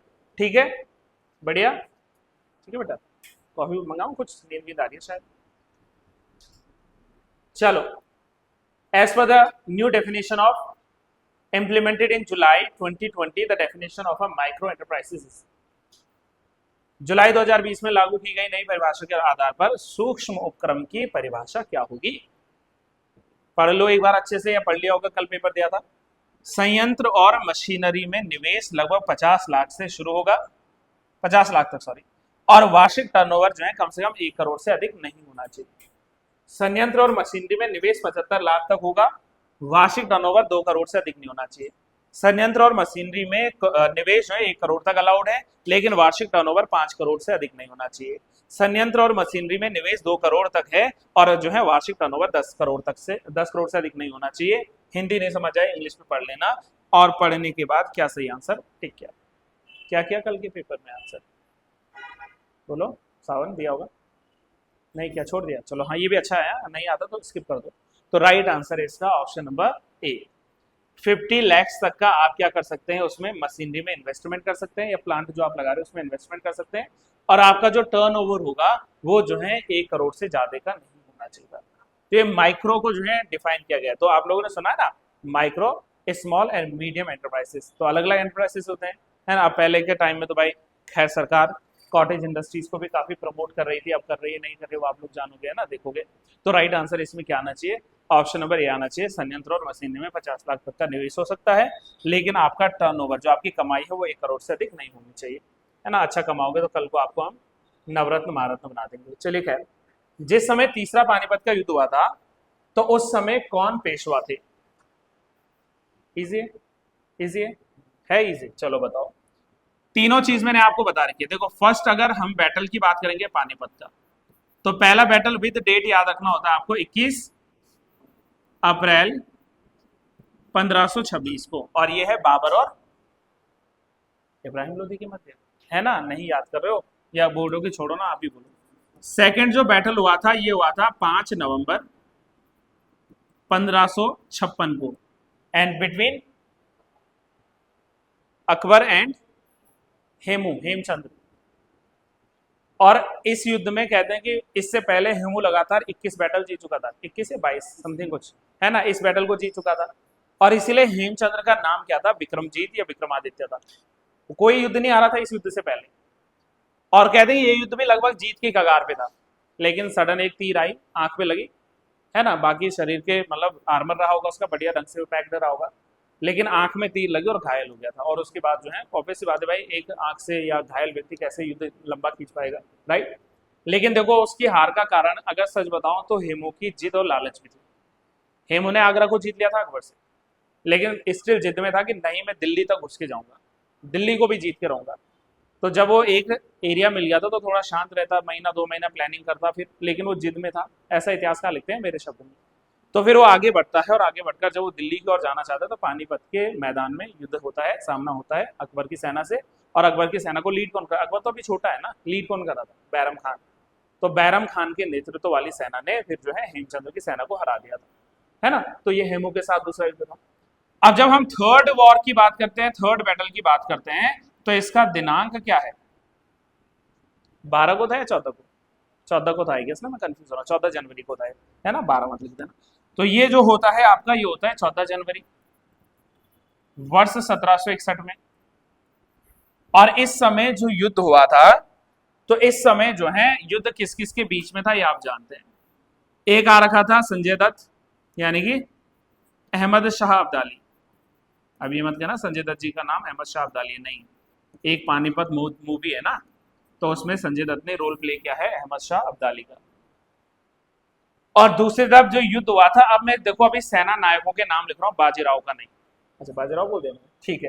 तो इसका किसका नाम नहीं लिख रहा हूं मैं, बालाजी बाजीराव का, जिनको नाना साहेब कहते थे। तो आप लोग नाना साहेब कहो या बालाजी बाजीराव कहो, ये इस समय पेशवा थे। और बालाजी बाजीराव के जो बेटे थे विश्वास राव, तो इस युद्ध में जो है विश्वास राव को लीडर घोषित किया गया था। लेकिन जैसा मैंने कहा कि भाई विश्वास राव योद्धा था ऐसी बात नहीं है, लेकिन आयु में और एक्सपीरियंस में थोड़ा कम था, किसकी तुलना में, सदाशिव राव की तुलना में। तो ये बना तो था, ये रियल था, ये क्योंकि राजा का बेटा इसलिए बना था भाई, लेकिन इसमें जो मुख्य भूमिका थी वो सदाशिव की थी, सदाशिव राव, जिनको बड़े प्यार से भाव कहते थे। तो जो भाव थे इसमें, सदाशिव राव भाव, तो इन्होंने लीडरशिप दी थी इस युद्ध में अब्दाली के खिलाफ। सिर्फ ये 2 नाम नहीं लेना, नाम तो बहुत सारे हैं। ऐसा ही एक और व्यक्ति था जो कि पहले हार चुका था इनसे, लेकिन एक्सेप्ट करता है अपना गुलामी और लॉयल रहने की कसम खाता है मराठा साम्राज्य के प्रति, जिसने तोप खाने को लीड किया था। और तोप खाने का जो संचालक था इस समय वो था इब्राहिम गारदी। इब्राहिम गारदी। तो एक और व्यक्ति जो मराठाओं की ओर से लड़ रहा था, ही वॉज इब्राहिम गारदी। अब सोचो जरा भाई, ये बड़ी सेना, लेकिन बावजूद इसके मराठा हारे। क्यों हारे? तो हमेशा हार की एक वजह होती है आंतरिक विश्वासघात। एक तरफ इनकी सेना बड़ी है, चुनौती क्या थी इनके सामने सबसे बड़ी? अच्छा एक चीज बताओ, Marathas they were expert in guerrilla war. Guerrilla war मतलब ऐसे नहीं ऐसे ऐसे करके लड़ेंगे। गुरिल्ला वॉर इज मतलब छुप के वार करना। अभी मत कहना छुप के वार करना तो बुजदिली हो, वो नहीं भाई। ये war, everything is fair in love and war and education also, right? तो वॉर में सब जायज है, उसमें छुप के नहीं होता भाई, सामने वाले को, एनिमी को डिफीट करना है, that's the final thing, right? तो इन्होंने क्या किया? उल्टा कर दिया। इन्होंने इब्राहिम गारदी की सेना को भांपा नहीं, इब्राहिम गारदी बोला मैंने शायद ना, मतलब समझिए ना, अहमद शाह अब्दाली, और सीधे जो है डायरेक्ट बैटलफील्ड में उतर गए। जबकि आपको प्लानिंग करनी चाहिए थी कि चलो सेनाओं को बांट देते हैं, एक सेना प्रत्यक्ष रूप से सामने से आएगी तो बाकी हम चाहे तो छापामार युद्ध भी कर सकते हैं। जैसे अकबर जो जीता, सॉरी बाबर जो जीता था, तो बाबर एक्सपर्ट था किसमें? तुलुगमा पद्धति में। और तुलुगमा पद्धति क्या थी? कि सेना को चारों ओर से घेर डालो, एक प्रत्यक्ष रूप से गई, एक बैक साइड से आई छुप के, एक यहाँ लेफ्ट साइड से, एक राइट साइड से। तो वो क्या करते थे? बीच में जो है घेर देते थे, पंजे में फंसा देते थे अपना। आप प्रत्यक्ष रूप से चले गए, चलो एक बार ये भी सह लेते। लेकिन इनके साथ के जो बाकी लोग थे, इन्होंने विश्वासघात कर लिया। ये जो है जाकर मिल गए अहमद शाह अब्दाली की सेना से, लालच लोभ के चलते, क्योंकि हम भारतीयों की पता नहीं पहले से क्या ही मनसा थी कि हम लोभ में डूब जाते हैं। उत्तराखंड नहीं रह पा रहा है ना, बाहरी लोग जो है कब्जा कर रहे हैं। क्यों? क्योंकि हम पहाड़ियों को, देखो मैं सबकी बुराई नहीं कर रहा हूँ, मैं इंक्लूडिंग मैं भी उसमें ना, आप कोई दंगा करे, मेरा पुतला फूकना है फूके, कोई दिक्कत नहीं। लेकिन हम थोड़ा सा लालच के चलते कि भाई मुझे पता है कि मेरी जमीन की कीमत जो है मान लीजिए 10 लाख है, और कोई मुझे ऑफर करते कि यार ले तो 15 लाख पकड़ दो, मैं एक बारी भी नहीं सोचूंगा यार 5 लाख का नफा हो रहा है मुझे, क्यों ना कमाऊं मैं। लेकिन बाद में फिर क्या होता है, बाहरी व्यक्ति आकर अपनी फैक्ट्रीज लगाकर अपने लोगों को लाकर, चलो कमाई करी गुंडागर्दी अलग से कर दी हमारे उत्तराखंड में। तो ये सारी भूल उस समय भी होती थी, आज भी होती है, कि हम थोड़ा सा लालच में आकर विदेशी साम्राज्यों के साथ मिल जाते थे और अपने जो है देश का हमने क्या कर दिया, सत्यानाश करवा दिया। तो ये भी कई सारे कारण थे कि जब हम क्या कहते हैं कि पानीपत का तीसरा युद्ध हार गए थे। ठीक है जी, जल्दी चलते, मेरी एक और क्लास है भैया। चलो 89 के बाद 90 पे आ जाओ। नीचे दो वक्तव्य दिए गए हैं, एक को कथन ए कह लेते हैं और दूसरे को कारण आर कह लेते हैं। दिए गए विकल्पों में से सही को चुनिए। इंग्लिश में जो समझ गए तो पढ़ लेना चाहिए, और मैंने पढ़ना तो बता देना ना, ये कंप्यूटर से जुड़ा हुआ है। डॉट मैट्रिक्स प्रिंटर एक इंपैक्ट प्रिंटर है जो किसी अक्षर को बिंदुओं के आकार में प्रिंट करता है। डॉट मैट्रिक्स प्रिंटर में पिंस के पीछे हैमर लगे होते हैं जो पिंस पर टकराकर पेपर के ऊपर बिंदुओं के आकार में अक्षर को जो है प्रिंट करते हैं। तो भाई आप बताओ कि ये डॉट मैट्रिक्स प्रिंटर के बारे में कौन सा कथन आपका सत्य लगता है और कौन सा असत्य लगता है?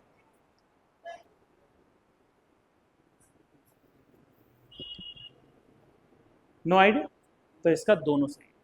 तो यानी right answer will be both A and R true, and R is the correct explanation of A. तो option number A will be the right answer of question number 90। 91 पे आओ। सेम है ना? सेम है, सीधे पढ़ते हैं। वही है, एक कथन और एक कारण। द्वितीय पंचवर्षीय योजना में औद्योगिकीकरण को महत्व दिया गया। क्या लगता है ये सही होना चाहिए? अच्छा, पहला जब पंचवर्षीय योजना आई थी तो उसमें किसे प्रमोट किया गया था? एग्रीकल्चर को, कृषि को। और पहला जो मॉडल था वो कौन सा था? किस मॉडल पे था? एचडी मॉडल पे था, यानी कि हेराल्ड डॉमर मॉडल जो था। और दूसरा किसको हमने प्रमोट किया? इंडस्ट्रियलाइजेशन को किया। और दूसरा मॉडल कौन सा था? प्रशांत चंद्र महालनोबिस, यानी पीसी महालनोबिस मॉडल था, राइट? तो दूसरा ये भी सही, ओके होल्ड ऑन। फिर कह रहा है कि सार्वजनिक क्षेत्र में 3 स्टील उद्योग स्थापित किए गए थे और निजी क्षेत्र में आधुनिकीकरण की शुरुआत भी हुई थी दूसरी पंचवर्षीय योजना में। सेकेंड 5 ईयर प्लान में क्या हमने 3 स्टील इंडस्ट्रीज को प्रमोट किया था? हाँ और ना में जवाब दीजिएगा, आंसर आपको ऐसे मिल जाएगा। दिया था ना? कौन कौन से थे? भिलाई था, ठीक है, दुर्गापुर भी ठीक है, और राउरकेला, तो राउरकेला प्रोजेक्ट था। ये 3 प्रोजेक्ट इसी समय आए थे, तो ये भी सही है। और अगर हमसे बोकारो स्टील प्लांट वाला पूछता तो वो 1964 का था, झारखंड में लगा था ना Bokaro, with the help of Russia. तो वो बोकारो वाला अलग सीन आ जाता है। यहाँ 3 थे, दुर्गापुर, भिलाई और राउरकेला। तो ये 3 जो है ये भी सही लिखता है, तो विच मीन इसका बोथ सही आना चाहिए और करेक्शन मतलब करेक्ट एक्सप्लेनेशन भी हो रही है। Option number C will be the right answer, right. चलिए नेक्स्ट आ जाओ। Which of the following pair is not correctly matched. थोड़ा सा कैटेगरी और एक्सपोर्ट इन डॉलर्स की बात किया है। 1 स्टार जो एक्सपोर्ट हाउस आता है वो ठीक है, 2 स्टार में भी ठीक चलता है, 3 स्टार में भी ठीक चलता है, लेकिन जब 4 स्टार की बात आती है तो ये 2000 मिलियन के बजाय 1000 मिलियन आएगा। ये 1000 मिलियन डॉलर की बात कर रहे हैं, यहाँ 2000 है, 100 है, तो 100 में 3 स्टार होता है, और 1000 जब आएगा तो वो 4 स्टार में आएगा। तो ये आपको मतलब डायरेक्टली वन लाइनर सवाल रटने वाला ही मिलता है, तो इसको आप लोग रट कर ही काम कर दोगे, है ना। तो राइट आंसर क्या हो जाता है इसका? Option number D. सी सही है, डी वाला गलत है। 2000 मिलियंस नहीं आएंगे, 1000 मिलियंस में आएंगे ना। चलिए, तो तारा नक्षत्र के बारे में जो भी हमसे पूछेगा वो ऐसे। Srisila tragedy. Have you ever heard about this tragedy? This tragedy belongs to Telangana. Telangana की ये ट्रेजेडी है, और तेलंगाना में हुआ ये था कि जो बहुत सारे वीवर्स थे, वीवर्स मतलब बुनकर, उन बुनकरों के ऊपर एक तरीके से कह लीजिए अत्याचार या त्रासदी हुई थी। बुनकरों की जो है यहाँ पर डेथ का मामला था, और ये 1919 का 1990 का जो है मामला था, जो तेलंगाना में बुनकर जो थे उन बुनकरों की त्रासदी से जुड़ा हुआ था। और त्रासदी से सवाल बन जाते हैं। अब वो भोपाल त्रासदी तो पुराना हो गया कि कौन सी गैस का रिसाव हुआ था, एंड ऑल लाइक दैट ना। अब देखो उत्तराखंड में जैसे, अब देखो जो भी ये नई आपदाएं आ रही है, जैसे ये अभी धराली आपदा आई, तो धराली आपदा से सवाल बन सकते हैं। मैं अगेन कर रहा हूँ, ये आप लोग ना खुद से थोड़ा स्टडी करो।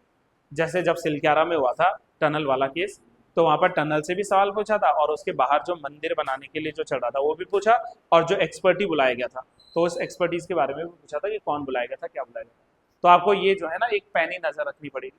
अब जैसे अभी ये धराली वाला जो केस है, तो उसमें क्या पूछ सकता है कि किस नदी में जो है ये बाढ़ आने से हुआ है ना, या जो है इसमें किस उसकी मुख्य नदी कौन सी थी या सहायक नदी कौन सी थी। तो ऐसे सवाल बनने के कई बार डेट ही पूछ लेता कि कब आई थी, ईयर के साथ वो डेट भी पूछ लेता। तो प्लीज थोड़ा सा आज नोट कर लेना घर जाके, है ना। तो सीरियसली क्या हो जाएगा बुनकरों को लेकर, ऑप्शन नंबर ए तेलंगाना में। Pushkar lake is situated in Ajmer, ये सही है। पुष्कर झील कहाँ है? अजमेर में है, राजस्थान में। और दूसरा कह रहा है कि एक आर्टिफिशियल लेक है, सही है कि गलत? दोनों सही है, 100% है।